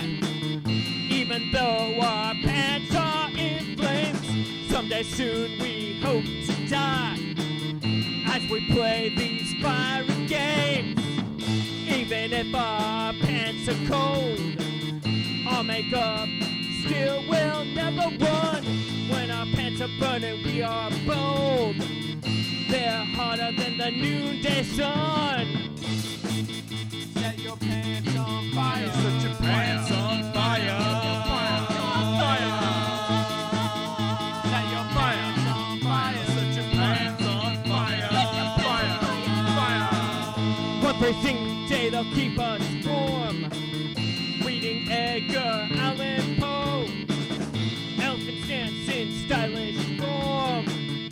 Naked guns going to and fro. Pants are flaming too. Burning trunks are held on so high. Running wildly from the zoo.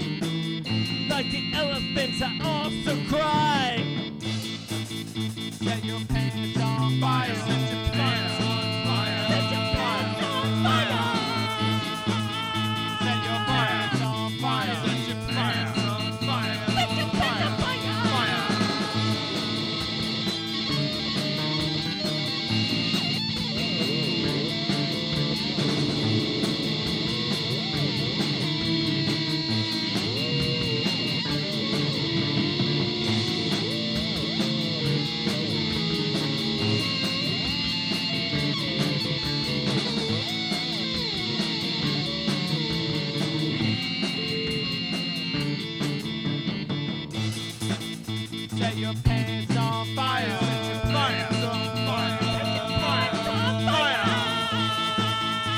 Set your pants on fire. Set your pants on fire. Set your pants on fire. Pants encompassing me in flames.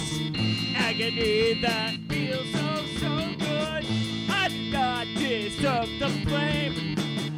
Sometimes hands are made of wood.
A bell of the common domestic cattle. Oxygen.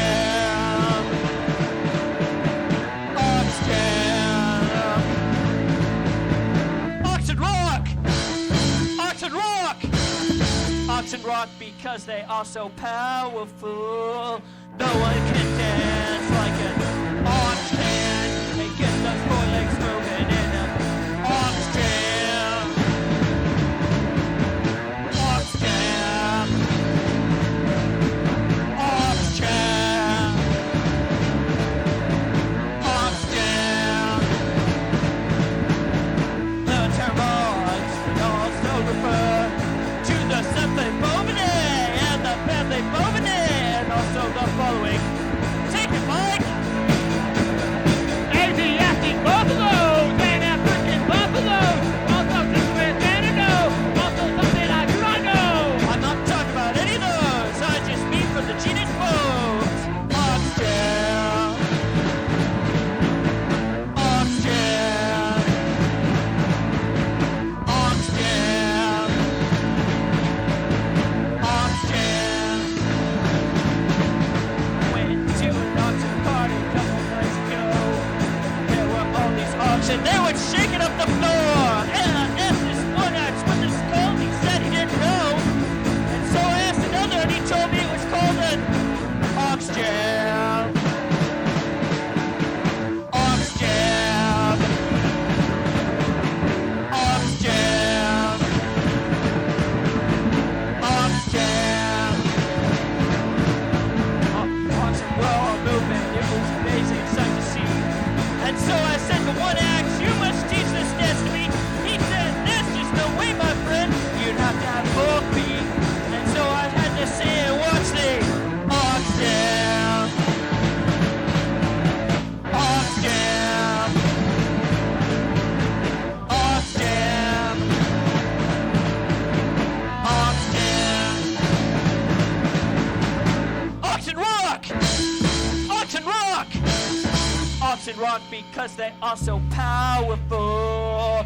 No one can dance like an ox can. They get those forelegs moving and they ox jam. Ox jam. Ox jam. Ox jam.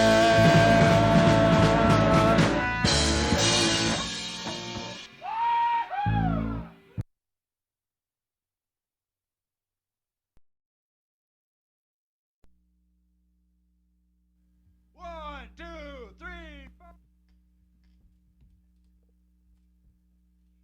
One, two, three, four. One, two, three, four.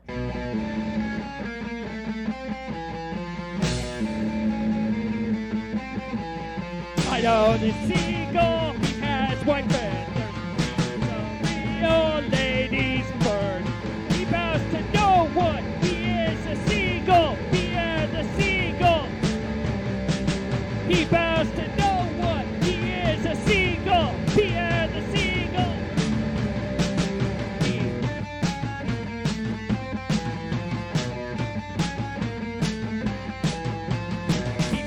the world looking for a place to be.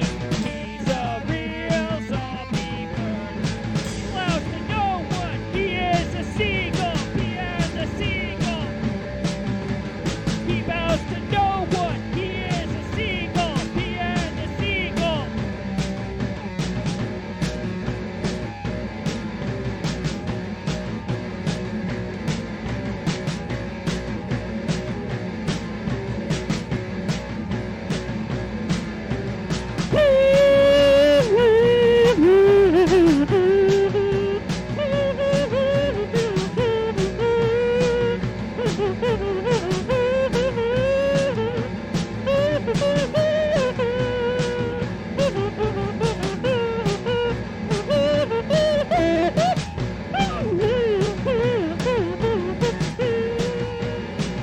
He vows to know what he is, a seagull. He is a seagull.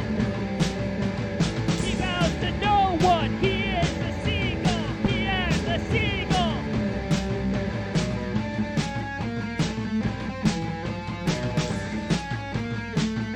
He's from New Zealand. He's got black wings. You can't trust this crazy bird. Seagull. He is a seagull. He vows to know what he is, a seagull. He is a seagull.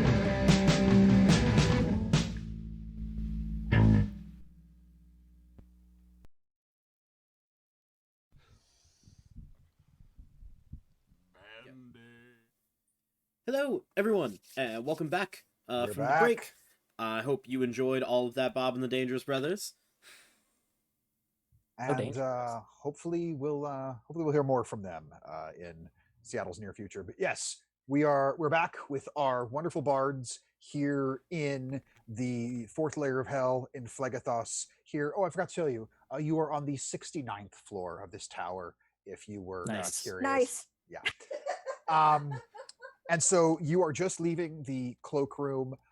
Extending down this hallway are a bunch of what look basically like really fancy ass hotel rooms on either side. You can see the door where you were told the doll room is at the far end. There are some of these fiendish enforcers. There are two fiendish enforcers standing in front of it. You also see the entrance to the ballroom. Just this continual din of music is coming from there, and you can see folks heading in and out through there. What do you guys want to do? Orchestra says diplomacy or aggression. And I I think think a little bit of both is both. the answer. Uh, Yeah. s- Subterfuge. Orchestra repeats subterfuge.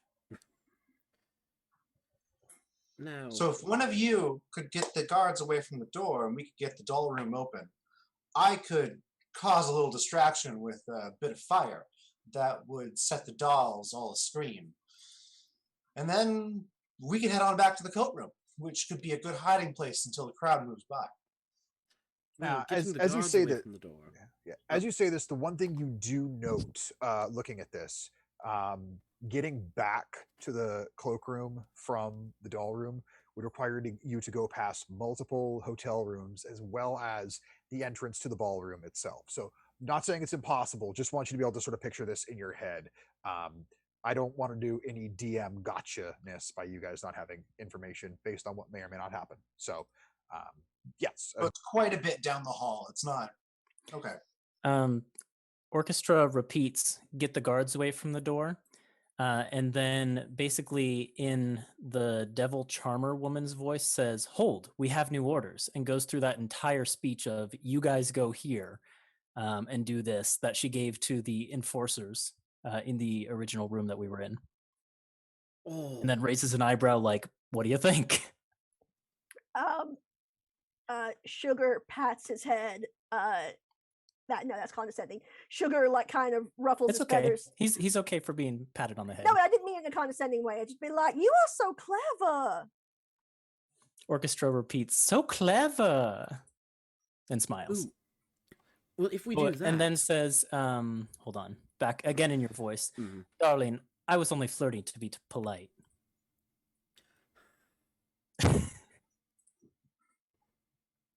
if we do that, what I can do, hold on, it hasn't quite been an hour, but just to be sure, and I'll drop the disguise and immediately recast it, just to restart the hour. You know, if they see you, you could always use that one of us asked you for something as an excuse, like they wanted to know the dimensions of the stage that they'd be performing on, and I was not flirting with you. You need to calm down. What I was going to say was, looking Not like you. this, No, wait, looking like this, Orchestra nods. He understood. I can bring a gramophone here with me to exactly repeat the orders. Orchestra points at himself and says, phonograph. Wasn't it phonograph? Right, phonograph. Right, phonograph. My bad. I mean no ill will, I just couldn't remember the word. I knew I was close. I'm so happy.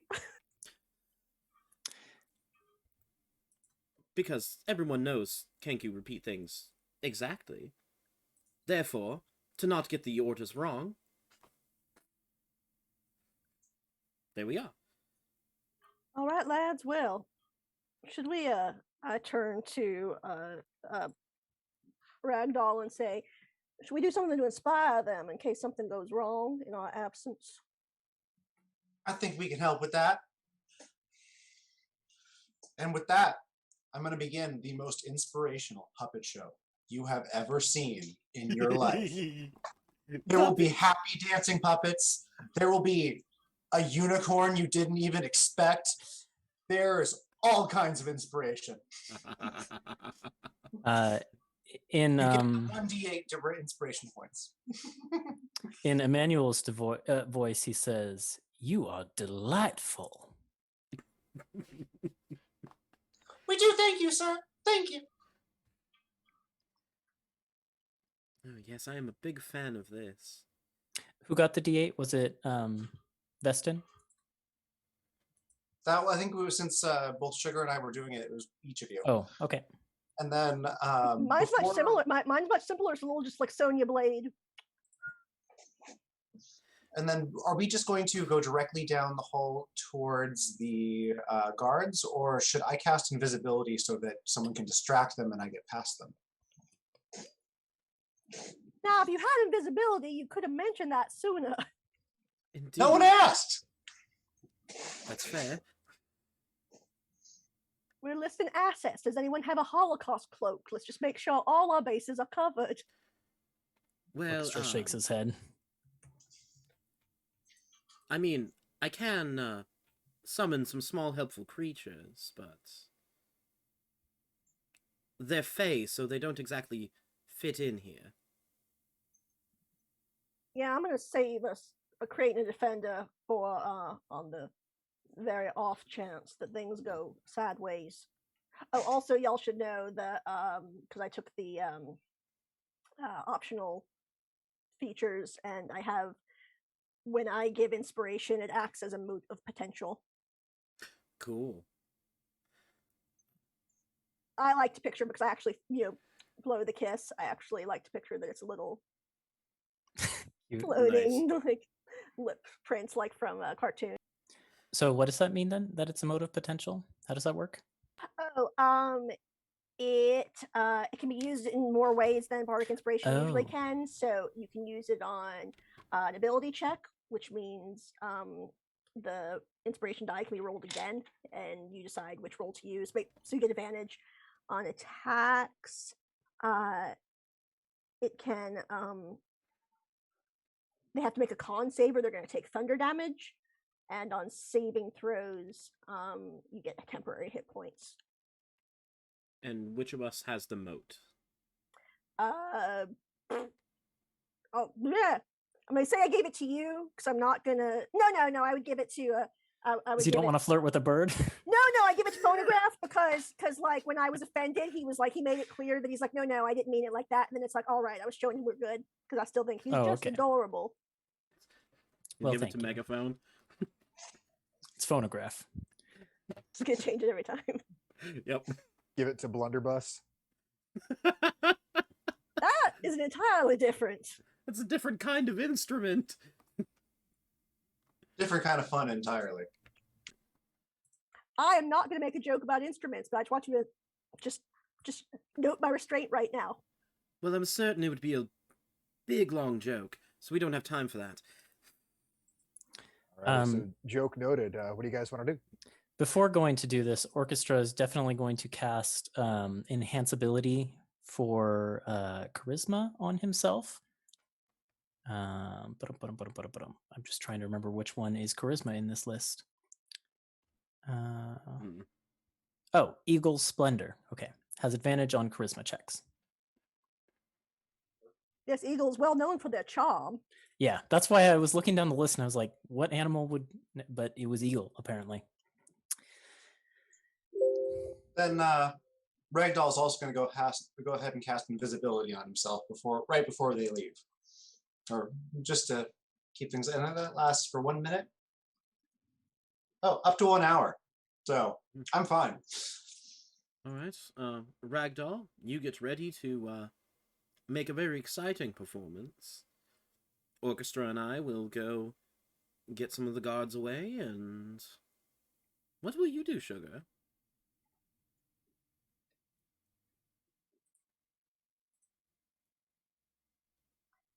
That is an excellent question. And I turn to everyone and I say, now, boys, I know that we are up against a situation that none of us expected to be in, and none of us has been in before. And I know that none of us have ever met, but I believe in each and every one of you. And she makes, significant eye contact with everyone as she says it. Somehow this inspirational music comes out of nowhere. It's unclear. It's just, there's a lot of like dun dun dun dun dun dun dun, dun. It's just like, wow, okay, is this Patton? What's happening? And she exhorts you all to greatness. She inspires you and gives a motivational speech, which grants everybody 5 temporary hit points. I'll take it. Nice. Love it. I feel like Orchestra has to say thank you somehow. So he will say... well,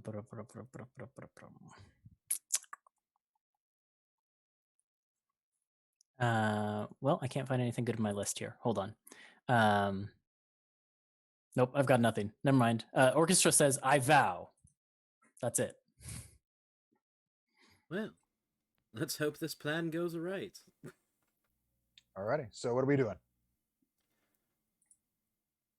Orchestra looks at Vestin and says, you should probably let me do the talking, and strides confidently forward to the guards. I love this one. And I absolutely adore this one. And I'm going to also follow Orchestra. And then Orchestra will go up to the guards and then open his mouth, and in that Devil Charmer's voice will say, where did it go? It's in my list.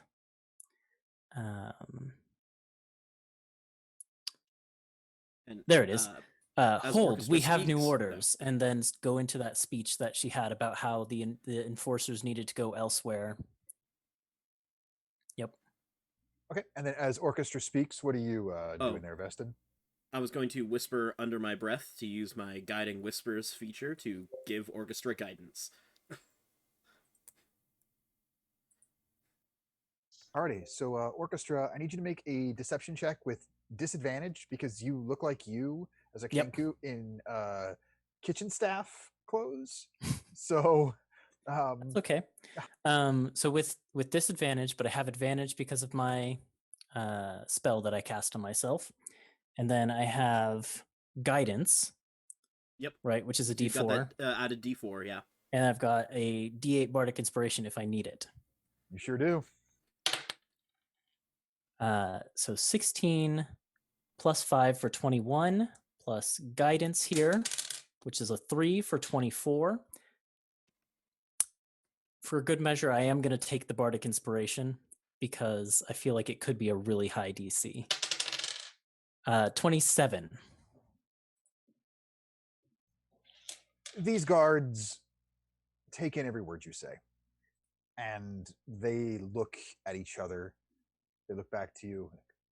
Has she ever given us orders before by sending a bird out of the kitchen here? No, the only birds I ever see come out of the kitchen are the ones that we eat. So this is. Oh, do you think maybe like he's going to be the main course later, but got put to work beforehand? I don't know how this works. I don't know. It doesn't make a lot of sense to me. But Orchestra interrupts and says, "Right, you fucking lot! What are you sitting around for? Get the fuck back to work!" Make an intimidation check. At advantage because of my spell. Yeah.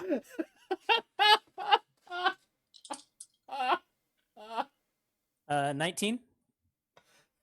You watch as they just snap to attention and just douche down the hallway.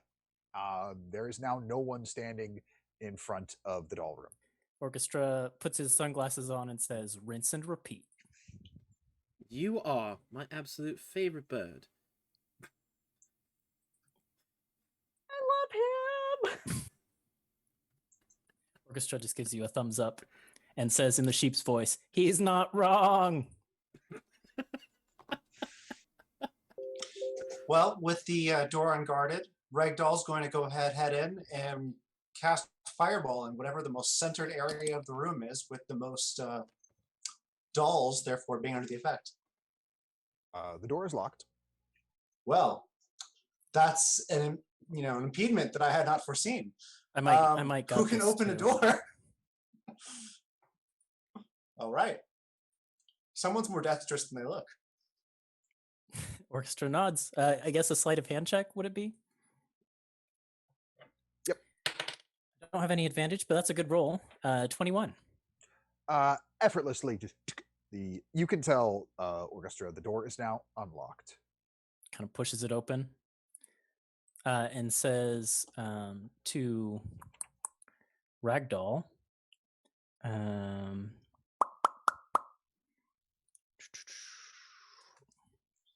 oh, well, I've lost it. I had one. Oh, he says to Ragdoll, "If you don't like the jokes, don't light the fire." As the door swings open, you guys can see this is a room filled with cold, still air. There's a couple of white globes of light hanging from the center of this high ceiling, and it shines down on rows and rows of wooden dolls. Each one is about the height of a human, carved from smooth blocks of pale brown wood. Some look like they have intricately worked fingers that are holding instruments. Others have mouths set in what look like rows of real human teeth. They all stand on their individual stone plinths, each of which has a bronze label. You see gems of white crystal set into the dolls' foreheads, and all of them pulse with a steady rhythm, like a heartbeat. You also notice there are 4 empty plinths here. You assume for the 4 of you. And you two standing in front of this door as it opens, you watch as in unison, all of their heads just turn and look towards you. They don't move otherwise, but they're just staring. You'll get no hostility from me. You. Orchestra backs Ragdoll, up. Before About you how blow large everything is up, this room? It's funny that you should ask. This room is approximately, actually, I can give you the exact dimension.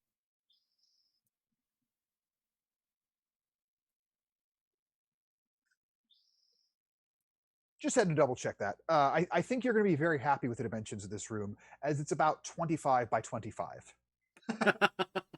Us. Because I Okay. remember what you said you wanted to do, and I'm very familiar with the dimensions of that spell, and so I thought I'd check. And yeah, it'll fit. Vestin is just going to Wonderful. start trying to put on as much of the kitchen staff clothing as he can over his armor. You can also clearly see at the far end of this room, sort of on the right side wall, you can see a secondary door. You assume this is the one that leads backstage. Okay. Well, I don't think that speaking breaks invisibility, right? It's only taking actions. Correct. Okay, so then I will just say to the 2 that are with me, should we move to that back door before we cause this distraction? Maybe we can cut through the stage area when people move to leave that area.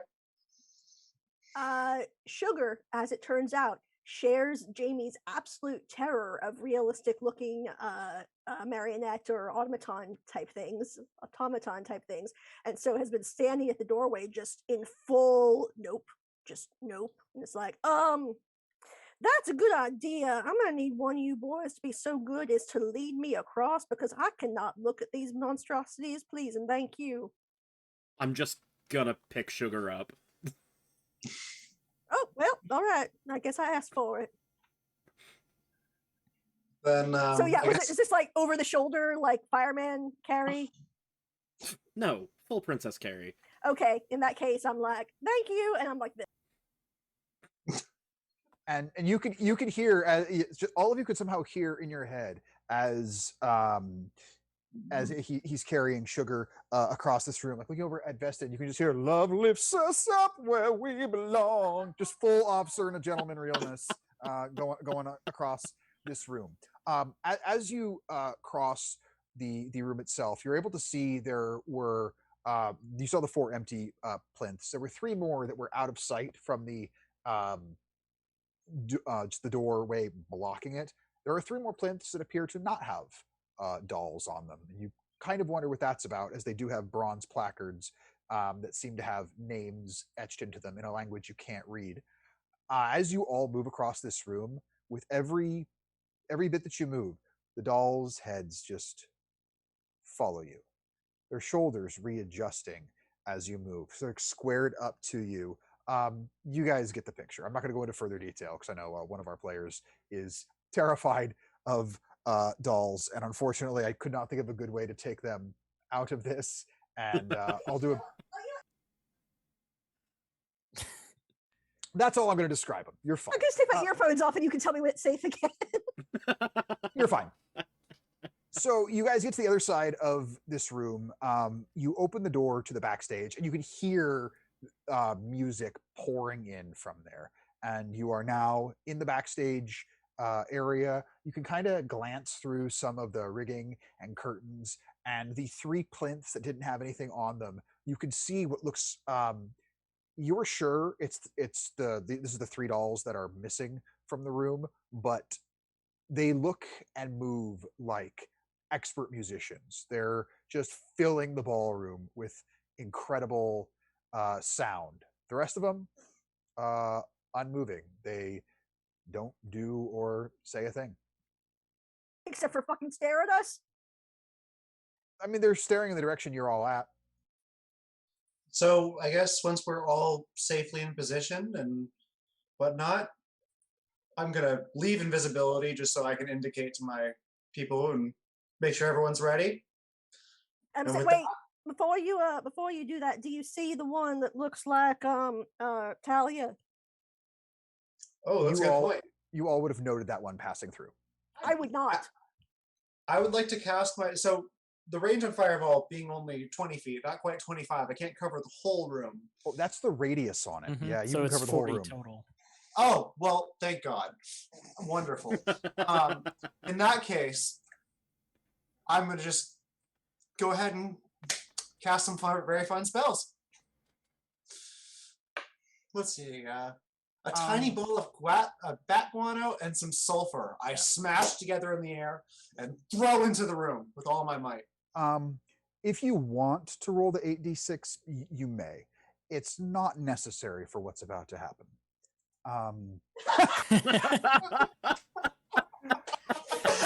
Give yourself inspiration, please. This is why we're friends. All of a sudden, you all see Ragdoll reappear as this small bead of heat flies into this room. And then, boosh! A massive explosion and flames rip through the room. All 25 of the dolls in there instantly incinerated, gone. They happened to have fire vulnerability and a whopping 7 hit points apiece. As you do this, however, you do notice something else. The music on stage completely stops. And out of something from Invasion of the Body Snatchers, you can see the 3 on stage are pointing in the direction of the doll room and just letting out this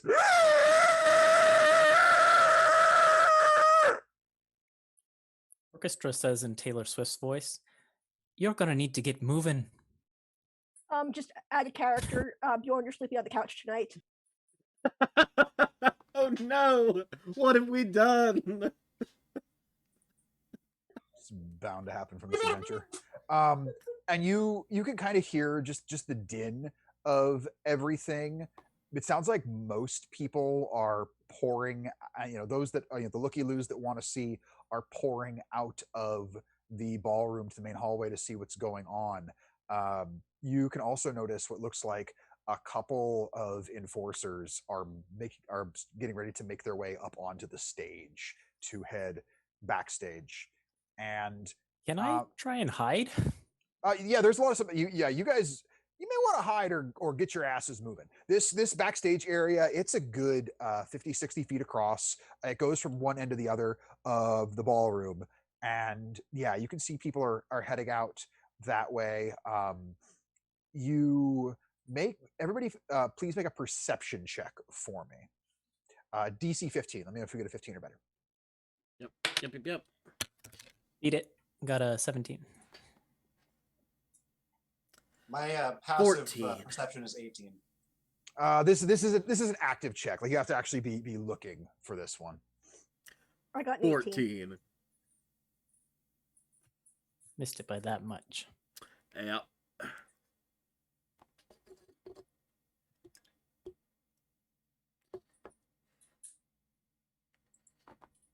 Natural 20. Awesome. So everybody but Vestin, you see the shape. Like Vestin, you're just staring in horror at the dolls on stage. Sugar, you are the first to notice this. I've got Sugar in the way of my sight. Yeah. The only reason Sugar is the first to notice this is because she was very much not looking anywhere near the damn stage. It's Ragdoll that sees it the most clearly, but you can see the unquestionable shape of Emmanuel Defunk leave the ballroom from the doors that were pointed out to you in the original hall. You were in the West Hall, and he is clearly leaving that hall to go investigate what's happening. He is not one of the shapes heading towards the stage. However, there are 3 enforcers about to head your way. What do you guys want to do? How far away are the enforcers from where we are standing? 30 feet. Excellent. I am going to, and how closely are they grouped together? Grouped. Shoulder to fucking shoulder. Ragdoll is casting invisibility as soon as he has the opportunity. He is gone. Yeah, duck and hide and start moving across to that door if possible. I said, well, boys, it's going to be all right. And I, using my Infernal Legacy, cast Darkness centered on the 3 brutes. You cast this darkness. It washes over them, and you quickly see by the way they're moving, unaffected. There's a reason they call it Devil Sight. Yep. Well, Foot.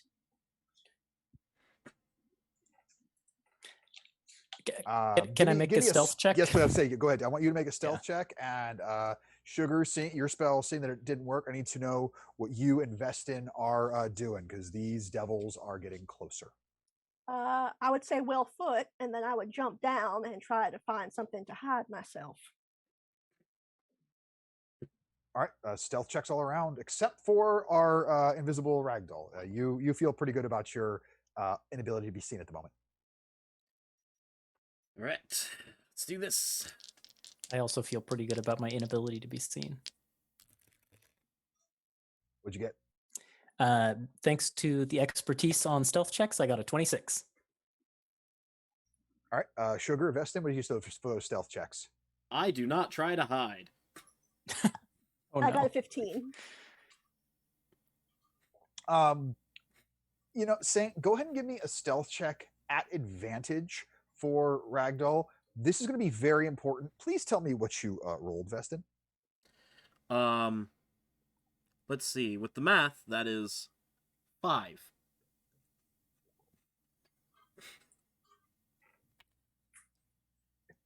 With advantage, right?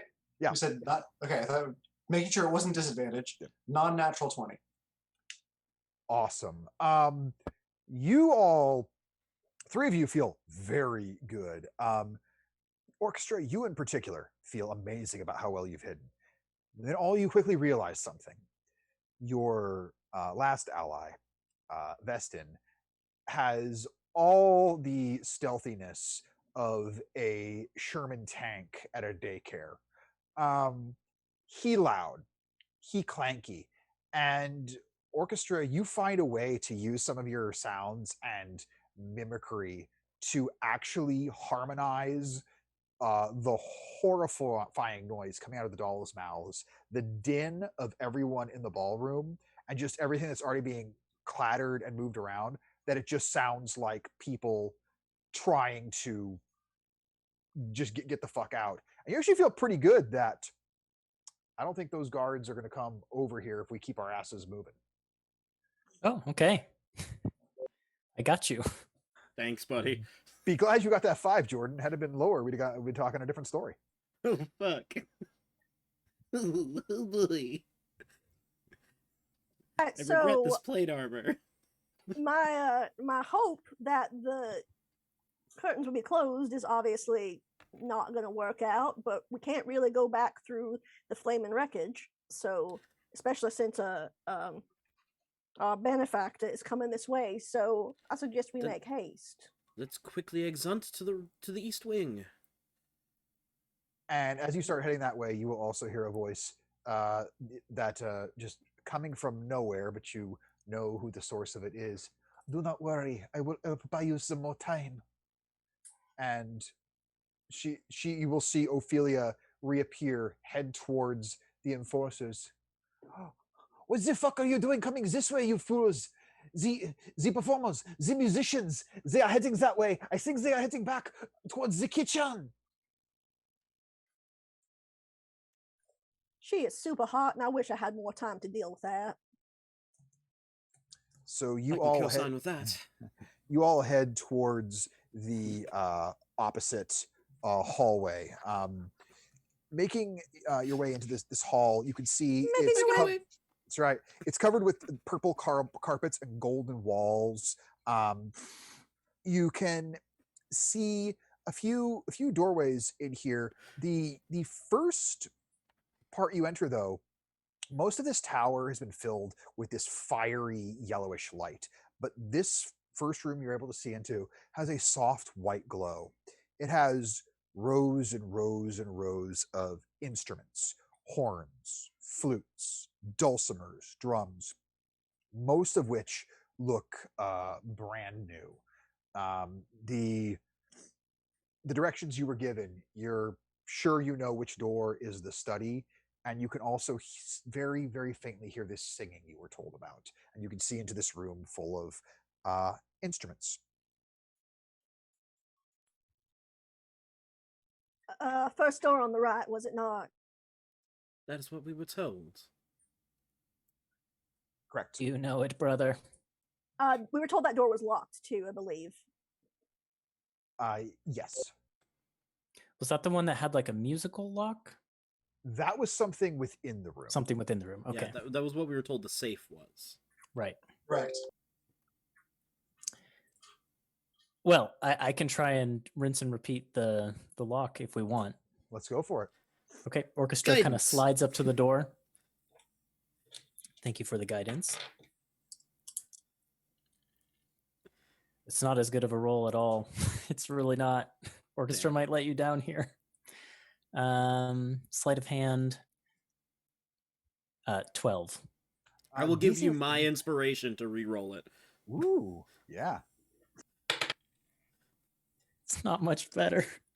Let's Son see. of a bitch. Sorry, sleight of hand. I lost my bonus +6, so that is now that becomes. Sorry, I can suddenly no longer do math. 16. DC was 15. Using Rinse and repeat. the inspiration, it comes open, and you open this door, and you can see this room is meticulously neat and organized. You can see a desk stacked with notes, as well as a very well-stocked liquor cabinet. You also see a long bookshelf. On one wall, there's a painting showing piles of gold and shiny trinkets. There's a small stool a few feet before that painting along a music stand that holds 2 folios on it. and the stand has a mirror that's bound to one side of it. Well, if one of you wants to investigate that music there, I'm going to start taking every drop of liquor that he has. And I'm just going to start grabbing bottles and just putting them in my bag. The liquor cabinet is unlocked, so you are able to just start just taking everything up in there. There are whiskeys from all up and down the Sword Coast, many of which you've only heard of. They're so rare. And there are many bottles from places you've never heard of, many in languages you don't speak. You're quite sure everything here in this liquor cabinet is rare and valuable. Ooh. Orchestra says in Emmanuel's voice, by all means, drink up. Oh, that's good. Now, do you think Ragdoll's going to say, well, I'm happy to help with music, but really all I ever did was percussion, so I don't know how much help I'm going to be. same. Also, should we maybe just fireball this entire desk rather than try to find our actual contracts? Or Orchestra will cast Detect Magic real quick, just in case that's useful. You don't get anything Yeah. magical off of the desk itself, but you can. It has to be something you can see. So, no, you're not getting any hint of magic off of anything. As you say that thing about the fireball, Sugar, it does occur to you that you remember, right? It was mentioned that your contracts would probably be locked somewhere safe. Mm-hmm. Just let me know however long it takes me to either fill up my backpack or empty this liquor cabinet. It doesn't take you long to empty the cabinet. It was very well stocked, but the cabinet wasn't that big, like maybe 30 seconds, because you were moving quick, baby. You know it. so, someone help me look for a safe because my investigation is shit. But I'm gonna start looking for a safe, and the first thing I'm gonna do is look behind the painting because that's where they are in movies. Obviously. I will. Well, there would have been an investigation check had you not simply said, "I'm looking behind the painting." Movie tropes for the win. I was like, my cinema studies degree comes in handy. But you look behind the painting, and you see a safe there. What stands out to you about it is something very interesting. There's no lock on it, nor is there a handle. This is unquestionably a safe. You do not see any way on how this would be open. That is confusing to you. Well, boys, I found the safe, I believe, and we were told the lock was musical in nature, but I mean, there's the music stand right there. And so, looking over the music stand, you see that it has two pieces of music on it, both written in a very neat hand. One of the pieces of music is titled "A Lock of Your Hair," and the other one is titled "Concealing the Obvious." And you can you can see them there with the mirror is to the left side of the piano here, and then there's the two sheets of music, and then on the right side is the safe. It's a piano. Hell yeah, it is. Well, I don't play this, but if I can grab a lute and I grab my pan flute out of my backpack, I can certainly try. There was that whole room of instruments back there. I have a schwam, and I pull out the bells again. I can do percussion. Orchestra pulls out a horn and a drum set, or not a set, but like a drum that could like strap around his neck. Can anyone play the piano? And wait, I hold the one that says "Concealing the Obvious." I hold that music up to the mirror. When you hold it up to the mirror, you can see the notes reflected in the mirror. But does it make more sense that way? No, it's just a mirror image. Why's there a mirror? And then, having said that, I see the state of my lipstick and go, oh dear, and touch it up. Perhaps if we play a lock of your hair backwards, it will unlock. But can anybody play the piano? No, Orchestra Nope. shakes his head. I gonna play the assume we can- flute, the lute, and this flute. I'm gonna assume we can all read music, because Yes. Yeah, you are all fully capable of reading music, and um, even though you're not proficient with the piano, like all it would do is you could make a performance check on the piano. You just wouldn't get to add your proficiency modifier, is all. But you could still do a performance check. It wouldn't be at disadvantage or anything. it would just be that. like plink, plink, plink, plink, plink. Not really, because that's to me that's a non-trained musician. Speaking of someone who can play the guitar, who can read some music, if I sit down at a piano for a few minutes, I can figure out a few things and I can play it a little bit. You guys are legit performers, like you're bards, you're magical performers. That talent transcends more than just reading music, where you're like, okay, none of you would sit down at a piano to write your next masterpiece, but if you were at some dingy tavern and they had a dulcimer there and it was talent night, you would be fully confident that you could give anybody in that place a run for their money just doing what you do. You are magical. So any of you could give a whirl to playing this thing. Like I said, you just can't add your proficiency modifier if you are not proficient in, like, I would allow it if you're proficient in a dulcimer, but not other instruments. So, I definitely should not be the one doing this, as my performance is more storytelling, but I can, and I pull a crystal ball out of, like, a belt pouch. I can certainly ask the spirits to help you a bit. You go ahead with that, just in case, and I'm gonna sit down and attempt to play the song backwards at the piano. Can Orchestra give a bardic inspiration? Hell I just yeah. kind of How does orchestra do it? taps Sugar on the shoulder, kind of gives a reassuring look, and says in her own voice, "I believe in each and every one of you." Ragdoll, Right. trying to help, will say, "While you're playing it on the piano, I'll play it forwards on the bagpipes, since those are the opposite of the piano." And we'll play the song in the normal direction on the bagpipes. Real quick And- question. Looking at the music for these two songs, did either of them sound like the song we heard from the nearby room? Oh, No, okay. Good to know. that is smart. I got a 17, and I decided to go ahead and roll the bardic inspiration. So that is. Oh, for me, it's a 6, a d6, not an 8, because I'm but- only a level 3 bard. I did also spirits guidance you. What's that do? An extra d4. So that's 23 total.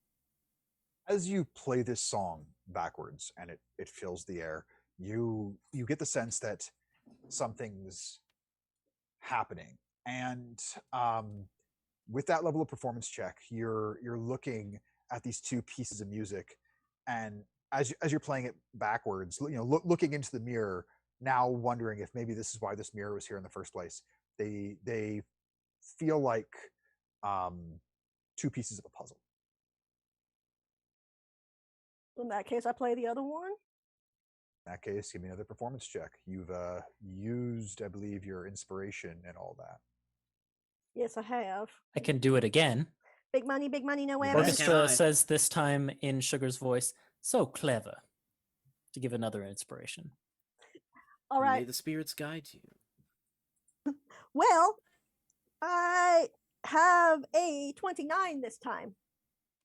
As you finish playing the last song backwards, you watch as the front of this safe opens. And you also see that there is, in this room, a hidden door that just opened at the same time. You see in this safe piles of coins, massive amounts. You also see a handful of gems that have just a very ominous aura about them. There is a glittering platinum rapier, and there is also a bright silver key, and lastly, a bundle of what looks to be, because you recognize what these are instantly, a bundle of what appears to be around 100 of these contracts.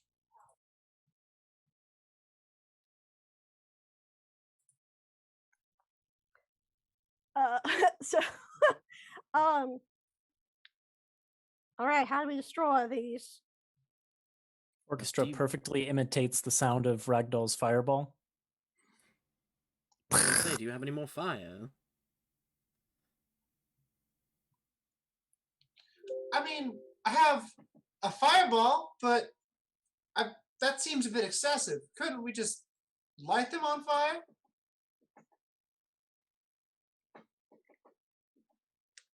Do I have a torch? No, I don't. We're in I have hell. nothing Can we not on me to find light a fire with me. We're like literally in a devil's manor. Is there We not must fires? all, in our like basic equipment, have a tinderbox or whatever. Let's take This a should be look. camping supplies. I certainly something? don't. I have a Look- candle. I also have Yeah. a candle. Then Let's you light should a have bunch way of to light it. candles. I would say if you have a candle, I don't imagine you would have traveled without some sort of way to light it. That seems kind of preposterous. So, yes, you would be able to light a candle. I think we need to like go full Jimi Hendrix at Woodstock, kneeling in front of it, like encouraging the flames. I realize I'm super being that guy and well actually, but that footage is not from the Woodstock performance. That's Just not. Yeah, needs that's, just that's a not. little bit. That was when he fine. and the Who played, and a coin was flipped backstage about who would open, and Jimi Hendrix actually lost the coin flip. There's some great footage of him up on a chair yelling down at Pete Townsend and Robert Daltrey, and he lost the coin toss, and he had to open. And what's significant is we all remember his performance from that, and very few people remember that the Who played that show, which is saying a lot because the Who is fucking awesome. Okay, I literally just referenced Hendrix to make you happy, so go fuck yourself. Oh, he's just Tried to make him Digging happy, his- and you got mansplained. he's just putting a full shovel into your couch. Dig a hole.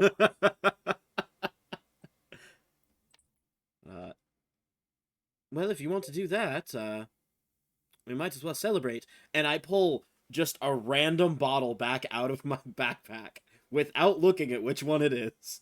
Give me percentile dice. Yep. Orchestra actually extends a claw when you do that towards you, as if motioning Mhm. for a bottle of alcohol. That was so close. By the way, 68%. Oh, So before we set anything on fire, I'm also going to fill my backpack with as many coins as I can carry. Just throwing that Yeah. one out there. Oh, I'm taking the key. Okay, so you grab the key. You're able to get between gold and platinum. You make just a dent in this pile, and you're able to get about 5,000. dang. The bottle you produce, you don't recognize the language on it. Boom, you unstopper it, and you give it a sniff, and it is the best smelling bourbon you've smelled in your life. I'll take a swig and then hand it to Orchestra. Orchestra pours the rest on the contracts and then holds up the lighter.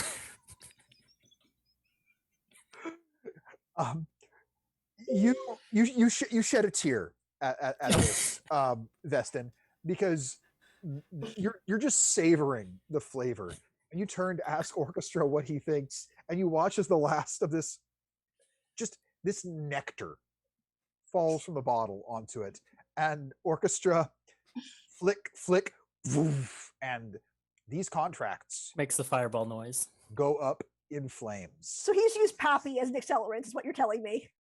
Yes, this is basically somebody taking like a 21-year-old Pappy Van Winkle and just going like, oh well, or actually, this is more like a McClellan M. This is a $5,000 bottle of scotch that he just. And Orchestra says, "You are my favorite bird." Hiss, And You certainly are.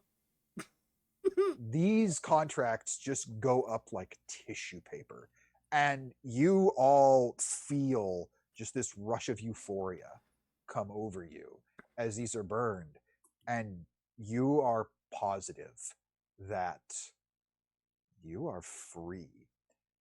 There's still the problem of getting out of the nine hells. Well, we were told. Didn't Talia say something about he had a way to go directly to the material plane? Was that in the room with the music coming from it? Maybe. We opened a It might secret be in door, this didn't room we? that we just opened with the music key, though. Let's take the rest of the things out of the safe.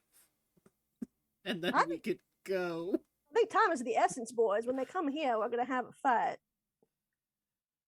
You peek into this room that you just opened, and you can see it's a small chamber, completely empty, except for a stone archway set into the wall at the far end. The archway has a bunch of complex magical runes on it. And are any of you proficient in Arcana? I am a powerful wizard, but actually Being- I'm not proficient in Arcana. Being I so- am proficient, and I have a 23 as my roll. Instantly you're like, oh, this is a gateway. This is similar to like how one might cast a plane shift spell. If you had a planar tuning fork and you just ding it on this, it would just take you to where you needed to go. Yeah, you're like, the magic's real straightforward. Now, none of you have a planar tuning fork. That's not going to help you at all. But if you did have one, if there just happened to be one somewhere, I don't know, in this adventure maybe, you would be able to go to where you wanted to go with it, just as a, I don't know, for instance, as a thing you might need or want. Just throwing that out there as just pure conjecture. Weston Orchestra is just.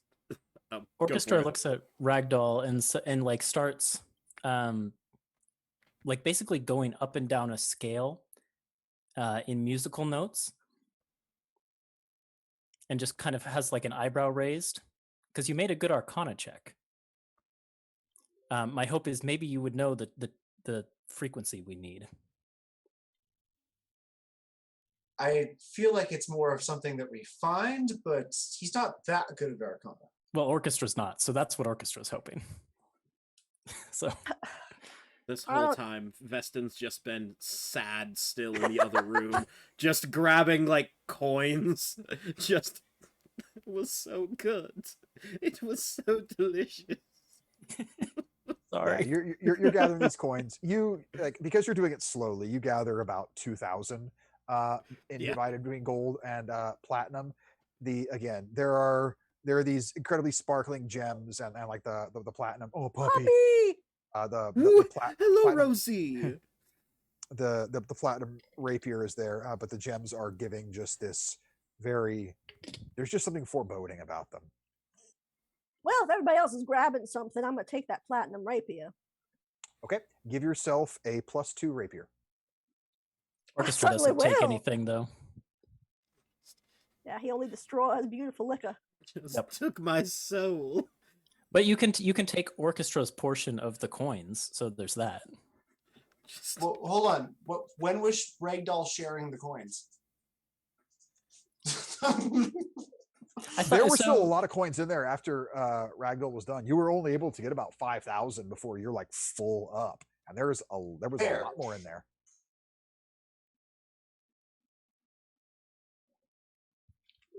Then yes, there would be a portion of his you could have.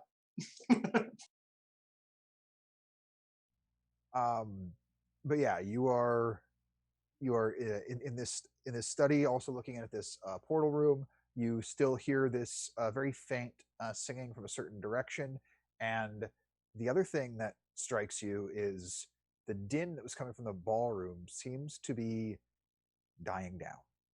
Ruh-roh. I also remember that there were suspicious looking gems in the safe, which we may or may not have set on fire. What do we think of those now that we can take a better look at them, should they not be destroyed by fire? If you want to, you can make an Arcana check on the gems.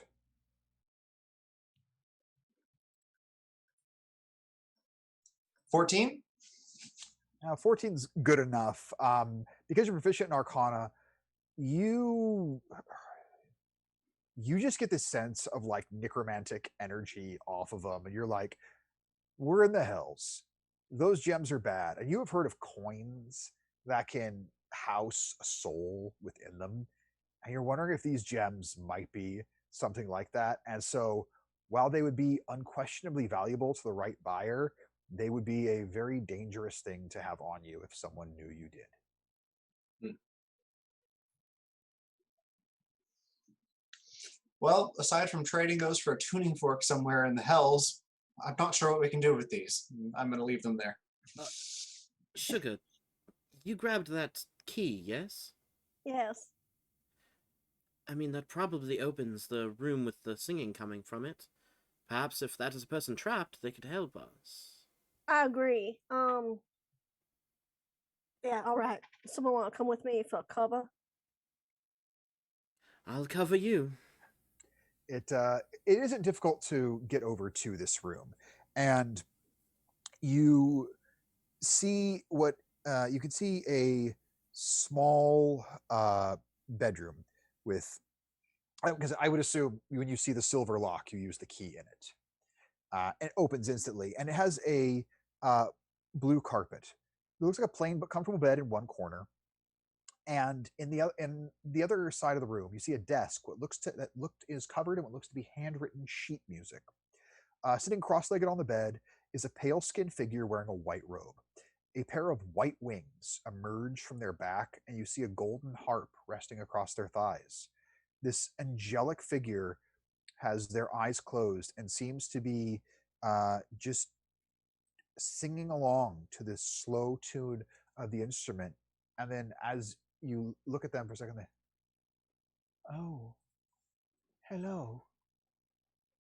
Has he brought you here too? Yes, he has. Are you here against your will? I am.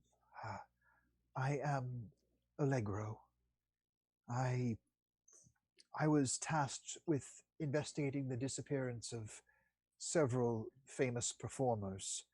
Was sure there was a infernal connection, and I was spying on Emmanuel, and well, as you probably already know, he is tricky, and I was tricked and captured. Well, I know that Emmanuel travels between the planes. He has a tuning fork he always keeps on his person that allows him to do so. I know I was to be a gift to his masters, but he has kept me here because of my singing. He takes much of what I write and is convinced he will one day get my performance into his dolls, but I have refused to sign anything put before me. I cannot get to my home and they gesture to this chain around one of their ankles. It binds me here, and if I were to try and transport away, I would only briefly be taken to the astral plane before I was forced back here. Unless I can find some way to get this removed, I will be stuck here for some time. Well, before she gets too far away from mentioning that binding, that chain, what have you, I would like to do an Arcana check on it to see what sort of magic. Is it just a dimensional anchor? Is it something much stronger? And that's a 18 to check. It is definitely a very powerful magic. Like there's some infernal might here, and you get the sense that it probably has some sort of very specific way of being locked, And you would have to know what that is. This isn't something that could be dispelled. This is not something that could be broken. You would have to know. You would assume a command word would be the kind of thing to use for this. And as you look over it, Allegro, they will say, "I heard some of the noise that took place, and the din from the stage. I can only imagine you destroyed many of the dolls. All of them. I- As it turns out, that was Ragdoll's work. Wonderful. And the contracts, do you know of where he keeps them?" Yeah, Already those are burned. handled too. "That is most wonderful. If you can get the fork from him, you may be able to leave. I know little about Emmanuel. He keeps much about himself guarded around me. But I can say I have noticed his ego is possibly his Achilles heel.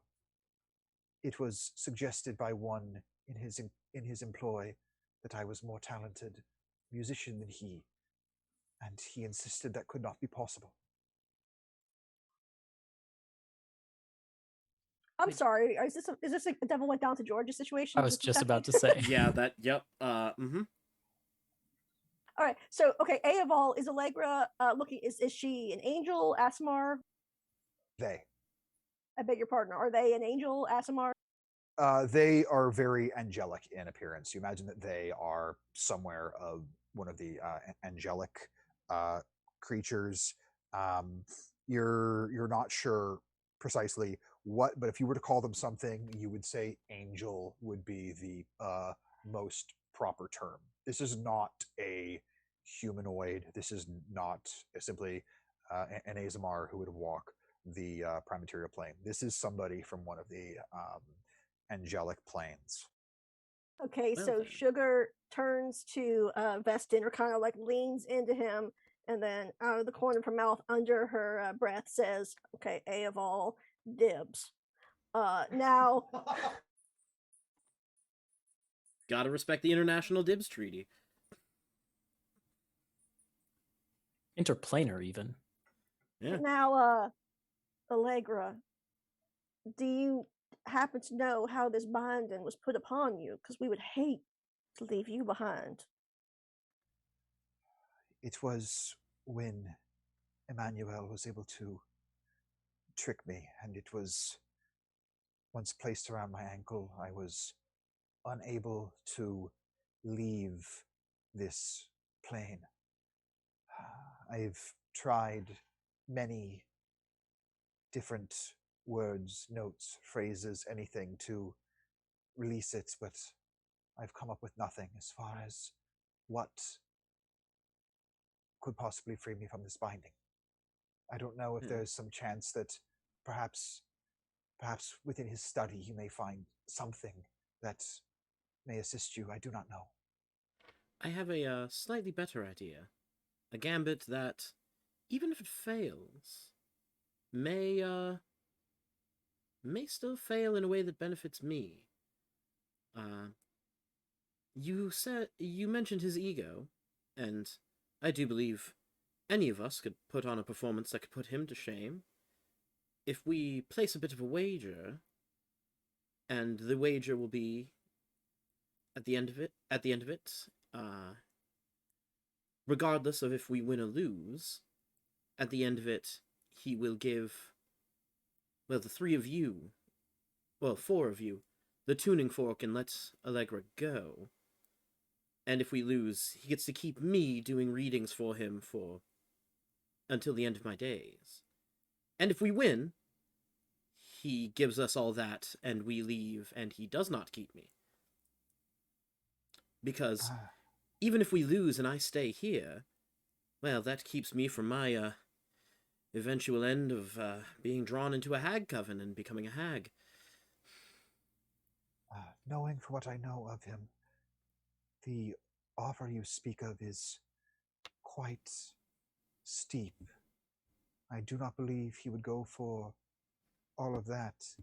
He may, however, and as Allegro gets there, they are cut off, and you hear a voice that you recognize. "Well, now, they're right about one thing.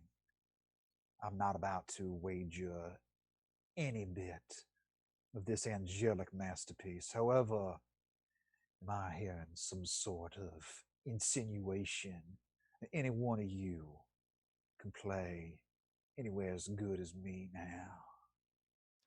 I specifically said any one of them. I What's the certainly matter can't now? play music that well. I do my Oh. readings.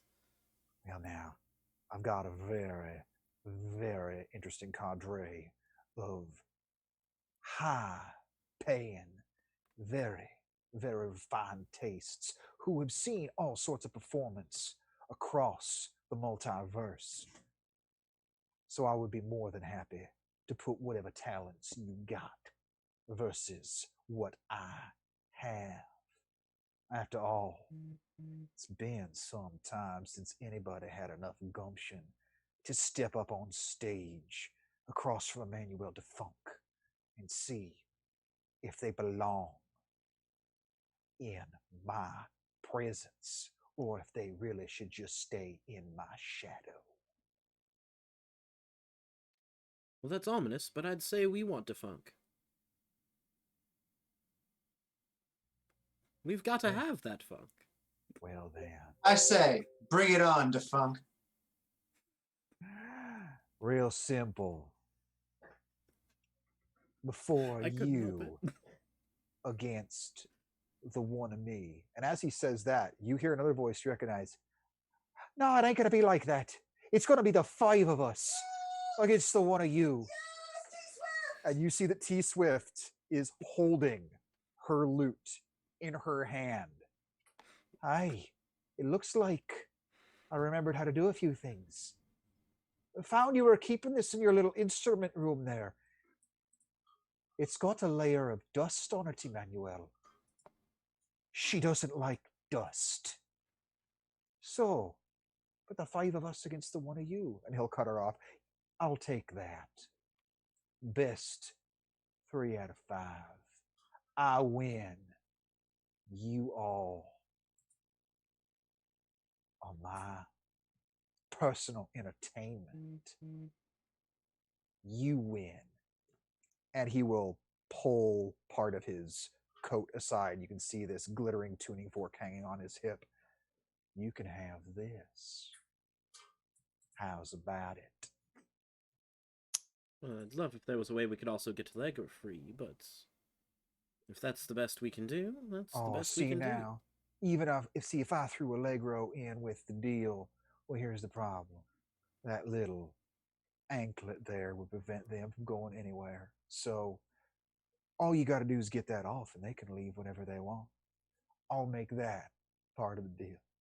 Get that anklet off. They can go anywhere. By the way, I get so many folks coming through here. What are y'all's names again, just so we have them for posterity? do. And I put my hand out to Emmanuel. Just say we have a deal. Oh, this is just... I prefer to have a strong shake on it. I bet you do, but I like to keep my hands clean, and smells like you've been working in the kitchen a bit. Yes, making a lovely, lovely bit of whipped cream for you.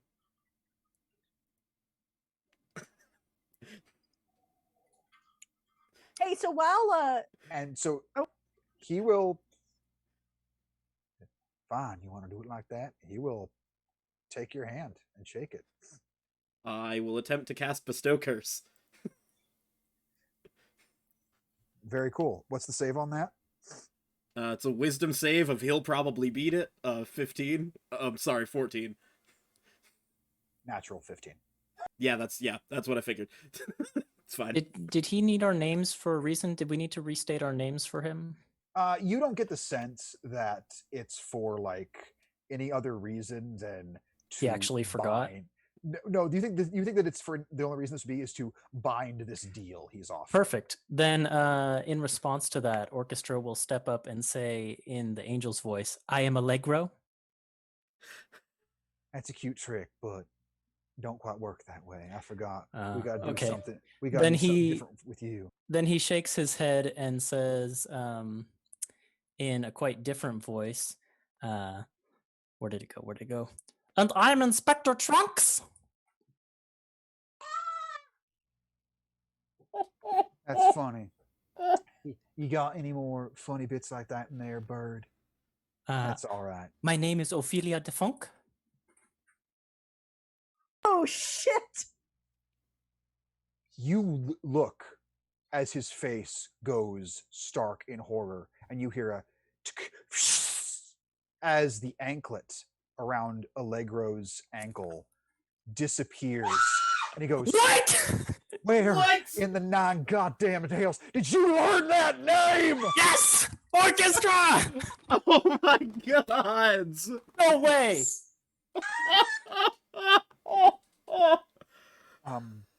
The command Yeah. word I was was Ophelia thinking- DeFunk? It can only be loosed by speaking the command word Ophelia. Yes! It's- Woo! What even? Literally, what in the 9 hells? Can they grab their harp and join us? You will watch as Allegro will stand proudly, picking up their harp. Oh shit, son. Emmanuel, you have been issued a challenge by 5 performers. I am here to make sure the balance of fairness in judgment is delivered. Let us see your talent against theirs. The fork on the line. Your tricks have no more power in this contest. It will be talent against talent. And he will shake his shoulders, just glares daggers at Orchestra, having said the name of a sister he loathes. And you will watch as he extends a hand and a well-worn fiddle will appear. Well, and he'll look at you all over. Well, now, who's first? And who would like to be the first performer to go one-on-one with Emmanuel? This is best 3 out of 5. Winner take all. Go home or stay in the 9 hells. Ragdoll will step up first. Oh, if he Jesus. can go puppet be fiddle. Or is this purely musical? This is purely your own method of performance. Okay. Because you were brought here to be performers, and as you all take the stage, the last 3 dolls just kind of standing on the side of it, looking very lifeless, looking out at this sea of individuals. You see races from all corners of the Forgotten Realms and the Hells and the Abyss, and you see some things you've never seen before. These creatures with extended heads and what look to be like tentacles hanging down from their face, bipedal hippo creatures, these green-skinned creatures with like extended skulls as well, like everything that you can imagine. You see here. You see devil and demon alike drinking with each other. It's seeming like in this one place, even the blood war itself has no bearing, as it's just about yeah. And so it is up first. We have Ragdoll versus Emmanuel Defunk. Performance against performance. Let's see what you got. Do you think it would be possible if I would be able to cast my distanced guidance? Absolutely. Then yeah, you'll see Vestin sit down on the side of the stage and pull out his crystal ball and just be kind of speaking into it. I'll be right back. I need to powder my nose. I would just like to say for the record that That was literally the greatest thing I've ever seen in D&D, that he just accidentally broke the I can't believe that. I absolutely can't believe that. It's so cool. I cannot. That was fantastic. Like, okay, D&D over. You just won. Congratulations. Orchestra, once again. I love him. So I just want to confirm, inspiration gives me the ability, like it gives me advantage, right? For this is a bardic inspiration, so it's an additional D8. Oh no, the inspiration point I gained for Oh overall. yes, that just gives you advantage on something. Mhm. Okay. And what I'm doing is a guidance of a D4, not a full bardic inspiration, Okay. So yeah, because I can go do ahead. this secretly and on the sly. Give me a performance check. With advantage. Natural 20. There was a 17 and a natural 20, so I think I would have done all right either way. But we're going to go with the full ensemble here. I will be using both hands, casting Mage Hand, and because I don't have to concentrate for that, Major Illusion as well, for the most epic puppet show anyone has ever seen, with the entire gang, everyone joining, and it will just be all friends all the time. You put on this just incredible puppet show, and Emmanuel, he steps up first to play, and you've heard many musicians perform. The way he plays this fiddle it's intense, it's powerful, but as he plays, there's a moment where all of you just go, oh shit, he's really good. There's a reason he has an ego about his talents. And as he finishes, and he struts to the side to let Ragdoll do his thing. You're worried about what may happen. And Ragdoll, the performance you give, everyone like you have them laughing, you have them engrossed, you even have some of them crying. And then when you end with like all this friendship at the end, you just see people kind of looking at each other in the audience, and everyone's just happy. You just resolved the blood war? For today, yes. Whoa. For one day. And you will hear Allegro's voice. They will say, round one to the guests. And a massive cheer erupts. And you will see Emmanuel sneer, beginner's luck. And he will tune his fiddle a little bit and looks across to the rest of you. Who's next? Orchestra just wants to get in a quick rebuttal to that, and says back across the stage in Ragdoll's voice, people shouldn't insult puppets. Who's going to take the second performance?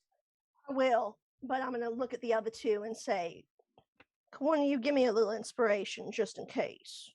I am out. The spirits will always guide you. I can happily inspire those who come after me. And that's with full D8 for you, for me. Future reference, it's usually polite to let the lady come first. All right. All right. So Sugar goes up, gets into position, flips her belt over so the bells are out again. In a non-inspirational way, just in a straight flirting way, throws a little wink at Allegro and says, I'm ready. Make a performance check. Come on.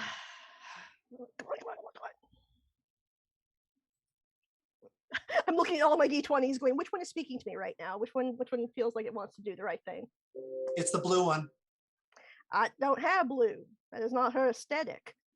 That is, and I'm gonna use my inspiration. That is a 28. Dang. Natural Nice. 19 with a plus 10. No! Wait, You did will you also watch- add my guidance D4? Oh, I didn't, and he did say guidance. 2 or above. Because the spirits always guide you. 32. With that, again, this performance by Emmanuel, Jamie, can you mute, please? Yes. This performance by Emmanuel is terrifying in its intensity and its sheer talent and just everything that he puts into it. And the place just goes berserk after the performance. And Sugar, you know that everything you got is going to be up into this. Please describe your performance.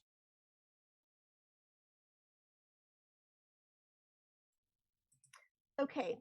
Well, I start out. I come out looking very demure. I'm all covered. I have my my hood up, and I'm playing. I come out and I'm playing my schwalm, and I play a very pretty melody. But then my tail starts to come out from between my legs as if I'm a snake charmer, and I'm drawing the tail up. And then I start to move my hips, and you get the bells from the hips.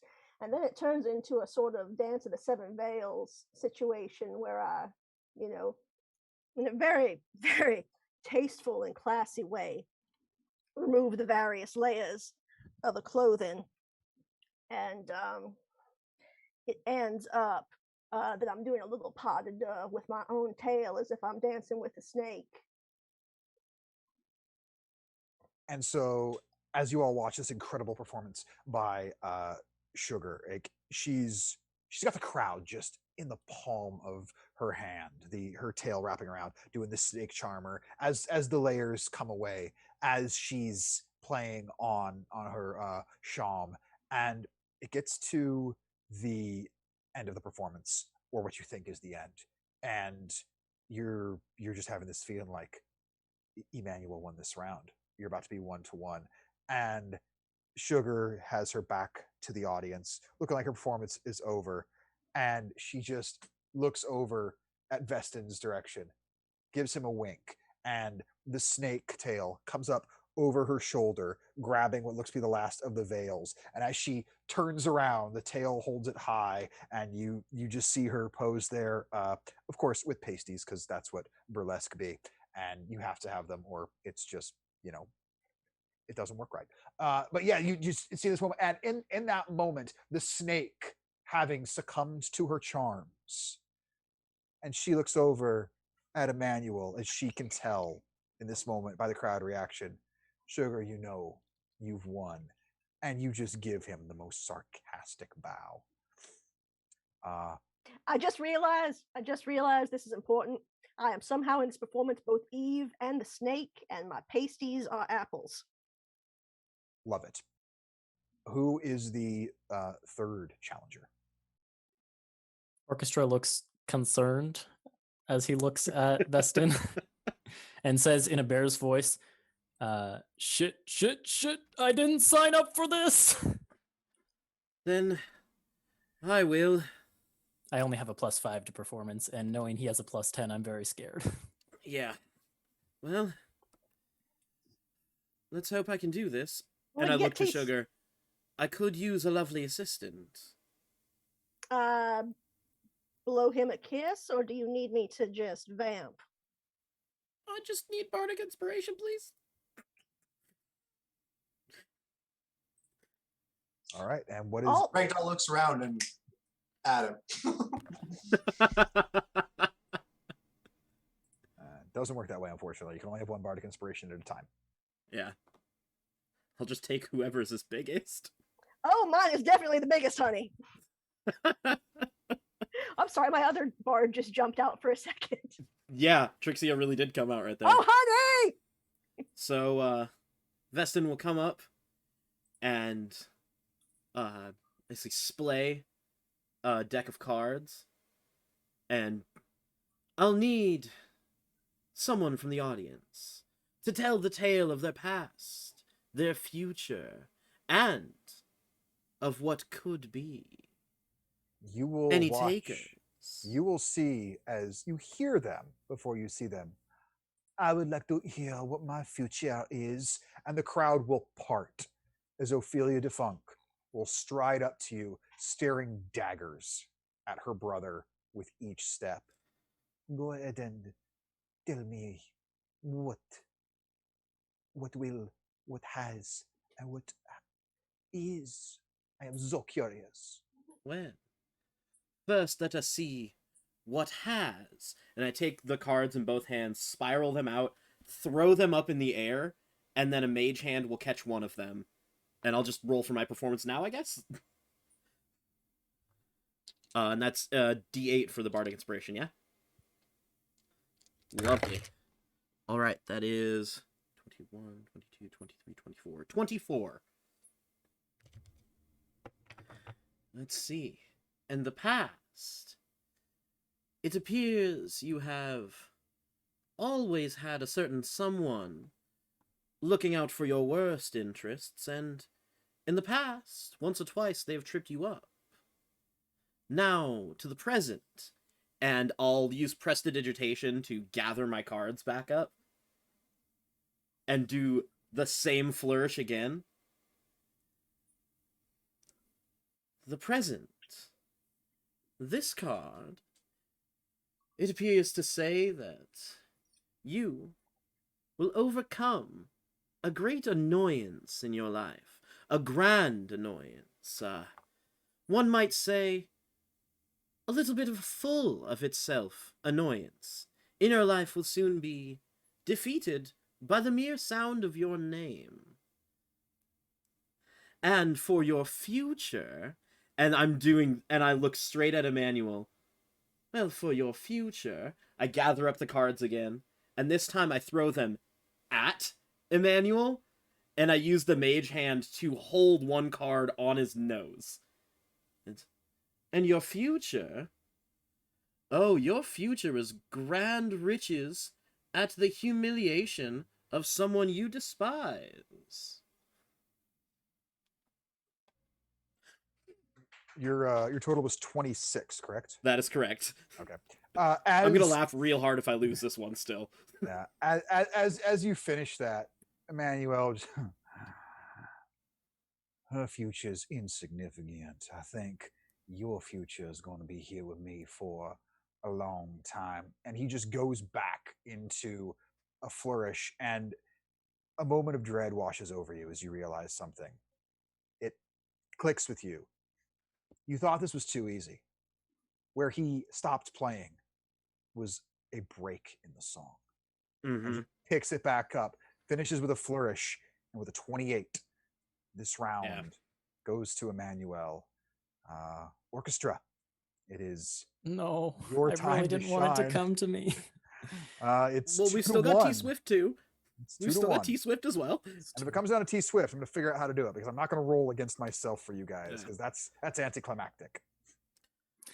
Well, Orchestra, I didn't do Okay. well, but the spirits So- are always guiding you. I need to think about what all I have. I don't have any sort of regular inspiration, right? You've Correct. got my guidance. Okay, I've got guidance. Does anyone else have bardic inspiration left? I have one more charge. Can I use it for him? You're muted. I- Beg your pardon. I have one left, and I think mine's higher. So, I say phonograph. Go get him, baby. Okay. Orchestra looks really nervous. Just make a quick look over my sheets, make sure I don't have anything else that I can use. And You know just what? sorry, and just to remind you, because I forgot about this, because I have motive potential, and this is going to be an ability check. If you do not like the number you get from the inspiration die, you can re-roll it and use whichever one's higher. Oh, interesting.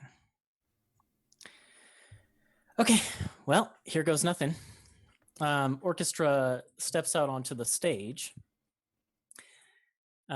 gives Emmanuel a little wink, and says,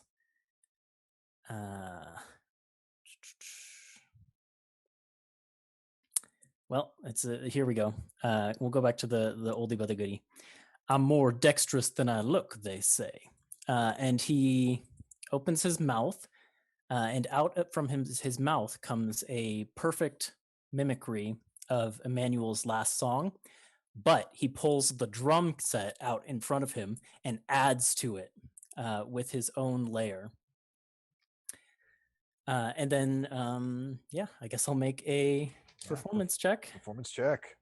Oh boy, with D4 of guidance and a D8 of bardic inspiration. Oh no. Oh no. Let's try re-rolling the D8. Okay, well that's a lot better, so that's good. But it's still not a good roll. It's only 16. Wait, no, I get. Hold on. 8 plus 15, 16. I haven't added my performance bonus to that yet. Oh, thank fuck. Performance is so that's what did I say? 16 plus 5 for 21. 25. No. Ugh. Ugh. As you do No. this, the perfect drums, like as you're playing over it, you're feeling very good about what you're doing, and then Emmanuel will just get that wry smile you've seen multiple times, and he begins joining in with your performance, and he plays in such a way that what you're doing, you basically become his rhythm section as he throws just this incredible lead on top of it. You are tied 2-2. It all comes Right. down to T Swift.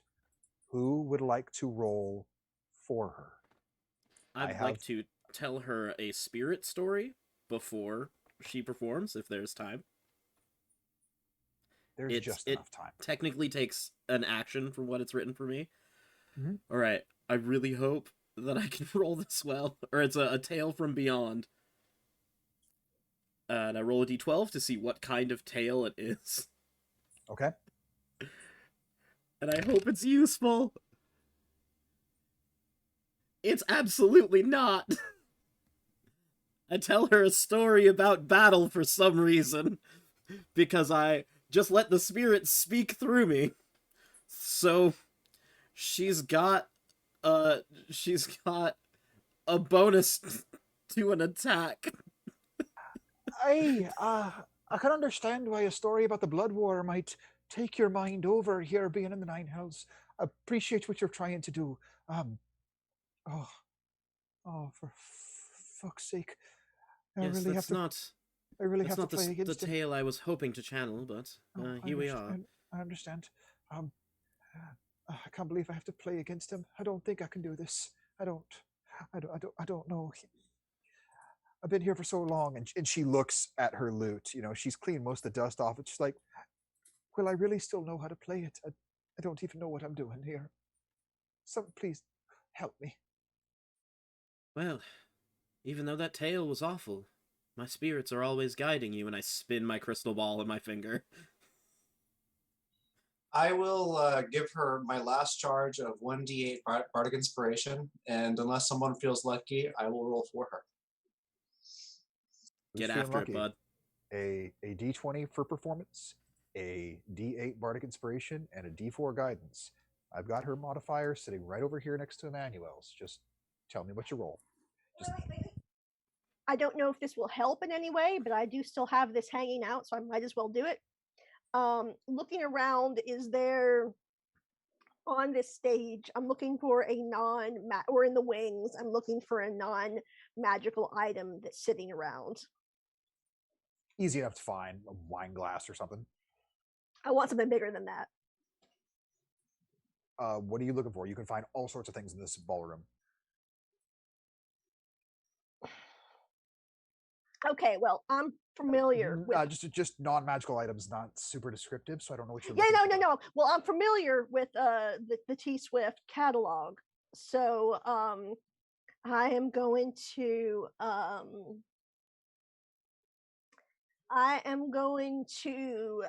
as an action, within 30 feet of me, I'm going to say I see a drop cloth that's over or a dust cloth or something that's over a set piece backstage, and I'm going to cast animate and performance on it, and it becomes a dancing item, and it is going to act as a backup to her performance. And also, if necessary, can attack some shit. Okay. I have my rolls. We have only a 3 from inspiration. That was super helpful. 4 from guidance. That was pretty good. Pretty good. 7. And we have an 18 for our 20. Is it enough? So, let's So see, 25? so 25. 25. Yeah. Before, Oh, buddy. before her bonus, though. Before her bonus. I'm going to show you Emmanuel's roll. You That'll be see a that 20. number? Of course, it's the And- bronze die. No, that's my black and red. Oh, And is his it? bonus is a 10, bringing it to a 30. You got a 25 for her altogether. Her bonus is an 8. Yes! T Swift! With she like just with all of you putting this faith in her, you being just resting everything, your existence, your talent, your souls, going, we believe in you, you can do this. Like, she starts slowly, not a ton of confidence, still with talent, but you can tell just the feeling isn't in it. But she's looking across at your faces as you all watch her perform, and she starts to get confident as she looks. You don't look afraid. You don't look concerned. You're just looking on in admiration and appreciation of this fellow performer. And she takes in the bardic inspiration as she looks over at Ragdoll and thinks of the show that you put on, just this perfection. Looks at orchestra and just the fact that he spat Emmanuel's own music right back at him. Looks over at Vestin and is feeling the guidance from the spirits, and it almost sounds in some bits like she's adding her own accompaniment here and there. And then as this backup dancer just comes rolling in, you watch as she starts dancing along with it, and she kicks it up into just this power rock song, her vocals belting out across the entire ballroom, and you watch as Emmanuel can only look on in horror as thunderous applause comes across the ballroom. She kicks into a final chorus of her song, repeating, and everyone in this place is singing every lyric along with her in languages you can't even understand. But it's clearly everyone is feeling in this moment, in the music, together, living for this performance. And as the cheers break out, you watch as Allegro walks over to Emmanuel and extends their hand. And without a word, you watch as Emmanuel takes the fork, hands it over, and Allegro brings it over to you all and says, "Why don't we take you all home?" Can Allegro. Orchestra get in one more like cutting word at Emmanuel? Abso-fucking-lutely. Yeah, Orchestra stares daggers at him across the stage and says in his own voice, "It's simply the legally binding agreement you all entered into." And as you all begin to walk out, of the ballroom, T Swift along with you, Allegro will briefly stop, looks over at the last 3 dolls there on the stage, and sends off these 3 beams of radiant light, and they just explode into ash and radiance. "I believe you will have to come up with other plans for profit, Emmanuel. May your family troubles keep you occupied for some time." And you will all go to this planar gate, and it's Ophelia will follow you there.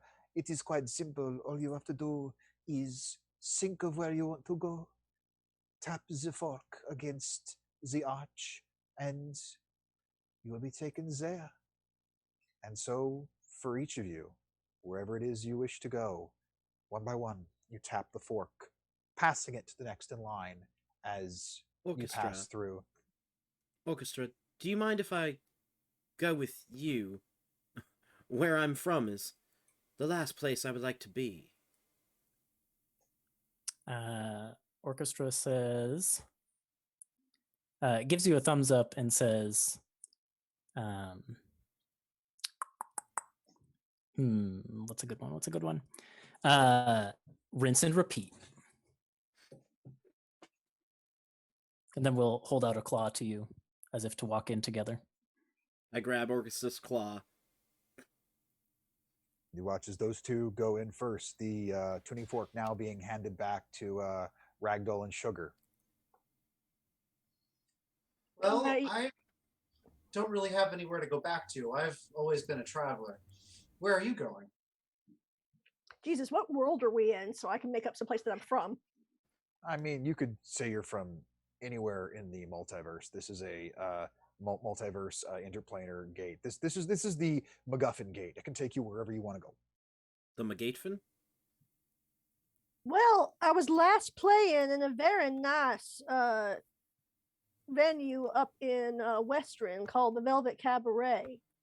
So I think you could do well there. And I turn to Allegro and say, and you're of course welcome to come with if you don't have to rush back home. I am a Well- servant of the goddess of performance. I am needed. However, should you find yourself in the blessed fields of Elysium, perhaps we could perform together. So that being said, strike the tuning fork. I say to Ragdoll, like, let's hold hands or something in case this doesn't go right. And I strike the tuning fork and I think, the blessed fields of Elysium. See what happens. And it opens for you to the blessed fields of Elysium, and you see a very proud smile come across Allegro's face. And as you pass through, you will pass the tuning fork back to the halfling T Swift, who is there with a very brilliantly smiling Ophelia Defunk as she's just watching all of her brother's machinations crumble to dust. And as Ragdoll and Sugar pass through the gate to the blessed fields of Elysium, Allegro will simply disappear. And as you step through, you two will see them reappear on the other side. Their angelic powers allowing them to get there by their own ways. And as for the famous bard, T Swift, no one's quite sure where it was she went to when it was her time to pass through with the fork. But from the songs you heard performed, from the energy that was given, and even through the moments of melancholy where tears fell from her eyes and landed on the body of her lute, you are convinced she will have quite the career. And that is where we end, like a bard out of hell. Oops, all bards. We did it. Well done, you That was wonderful so people. good. And big Holy. thank you to Winghorn Press. If you are a DM, if you run one shots, if you're a player and you want your DM to run one shots, Winghorn Press is awesome. They offer a lot of free one shots. You can also get their stuff on DM's Guild. I believe this one was a pay what you can. They're really cool. They're really generous, and they're really talented. So if you like this, I made a couple of modifications to a couple things in here. I still can't believe the natural 20 that happened for Emmanuel right at the end. But It's terrifying. ooh, That, yeah.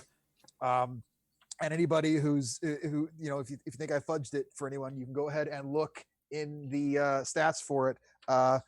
Talia Swiftwood says right here, skills performance +8. That's just wild, man. Oh, thank was you a so good one. much for running this for us, Bjorn. Thank you This guys was for playing. amazing. Thank Y'all, you all. D&D is the best game that exists. Really is. It's a lot. It's good stuff. Thank all of you for watching and being vocal in the chat. It Thank really you, does guys. help us attempt to get Twitch Daddy's money, which we want to make to pay for a computer for Bjorn so Yep. that this can be much better. That's the goal. That's the goal. That's And- really, it's a computer for Bjorn and better Yeah. internet so we can We- stream better. And the thing is, we love playing as it is, but y'all who are tuning in, it just makes it all the more fun that we get to share these things. Like we said, D&D it is the best thing ever. It's collaborative storytelling. It's part of the human just psyche, but sharing those stories is just really, really cool. And if you play like a bard out of hell, it's a guarantee. You won't. Your story won't go the same way. Do what I did. Don't let the players tell each other what their bard builds are going to be, because you just don't know what you're going to come up with. As we wrap up here, again, thank you all for coming. I'm going to post the video of this one shot up on our YouTube channel. Just search Dice Jailers on YouTube and you'll find us. I will post that by Wednesday. It may be earlier. It probably won't, because I don't want to coincide with a particular thing that's happening on Monday that I would love to plug with, because we have our own Ethan Dill here. Oh, my thing. Yeah. Oh, okay. Well, yeah. If you have fun watching me play orchestra, you can watch me DM every Monday, 7 p.m. Pacific time. My group we have a show called Anti-Heroes Anonymous. You can just search that on YouTube. We premiere our episodes up on there every Monday. It's a fun group. We're in the middle of a really fun story. There's some cool story reveals going on right now. We also just recently started our second campaign. We finished our first campaign and have started our second. So there's actually not that much to catch up on at the moment. So if you are interested in a D&D show to watch, now's a good time to start into that one. Yeah. Does anyone else have anything to plug? I mean, Saint, I know you're not a performer, so this kind of falls dead, but we can congratulate you on your upcoming wedding. Hey, congrats! Thank you. Thank you very much. Do you need a bunch of bards to perform there? I mean, if there weren't certain restrictions on space and COVID and everything else, and we're literally getting up to the very brink of people that we can, I'd happily invite more, but I physically can't without getting arrested. Maybe we can get T-Swift though. So I would there's say I don't actually know how to belly dance, so it's fine. That would have been what I requested of you, so but Yeah, that's unfortunate. COVID saved you right there. But Bjorn, Jamie, do you have anything to plug? Coming up soon with the Shakespeare company that we work with, Shakespeare Northwest, we are going to have a podcast debuting. It looks like next month. We have our first interview scheduled for the end of this month. It's a Shakespeare company that's been around in Skagit County for 20 years now.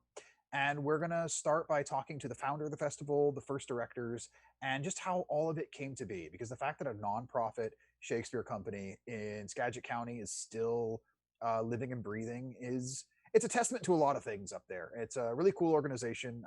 I love them to death, and I love being a part of what they do. So yeah, that'll be coming out soon. And also, not quite sure which of our one shots this will be. So we're going to do a D&D Shakespeare one shot mashup where our players, the characters they portray in the game, will also be the character they portray on screen.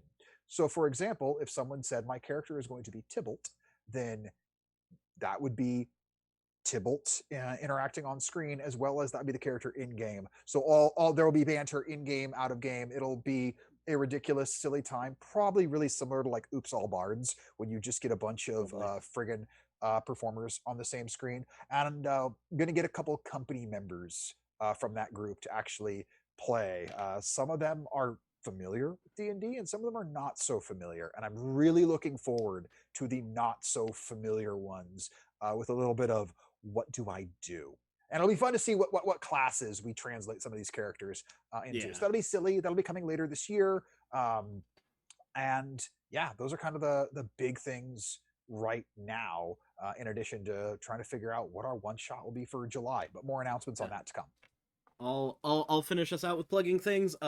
I just if you remember, a friend of the show, Andrew Shanks, his podcast, The Ugly Radio, episode 3 is coming out next week, and I will be also in that one, kind of as a last-minute decision, but I will be also in episode 3, so listen through for my voice to be telling some interesting stories and or maybe some poetry.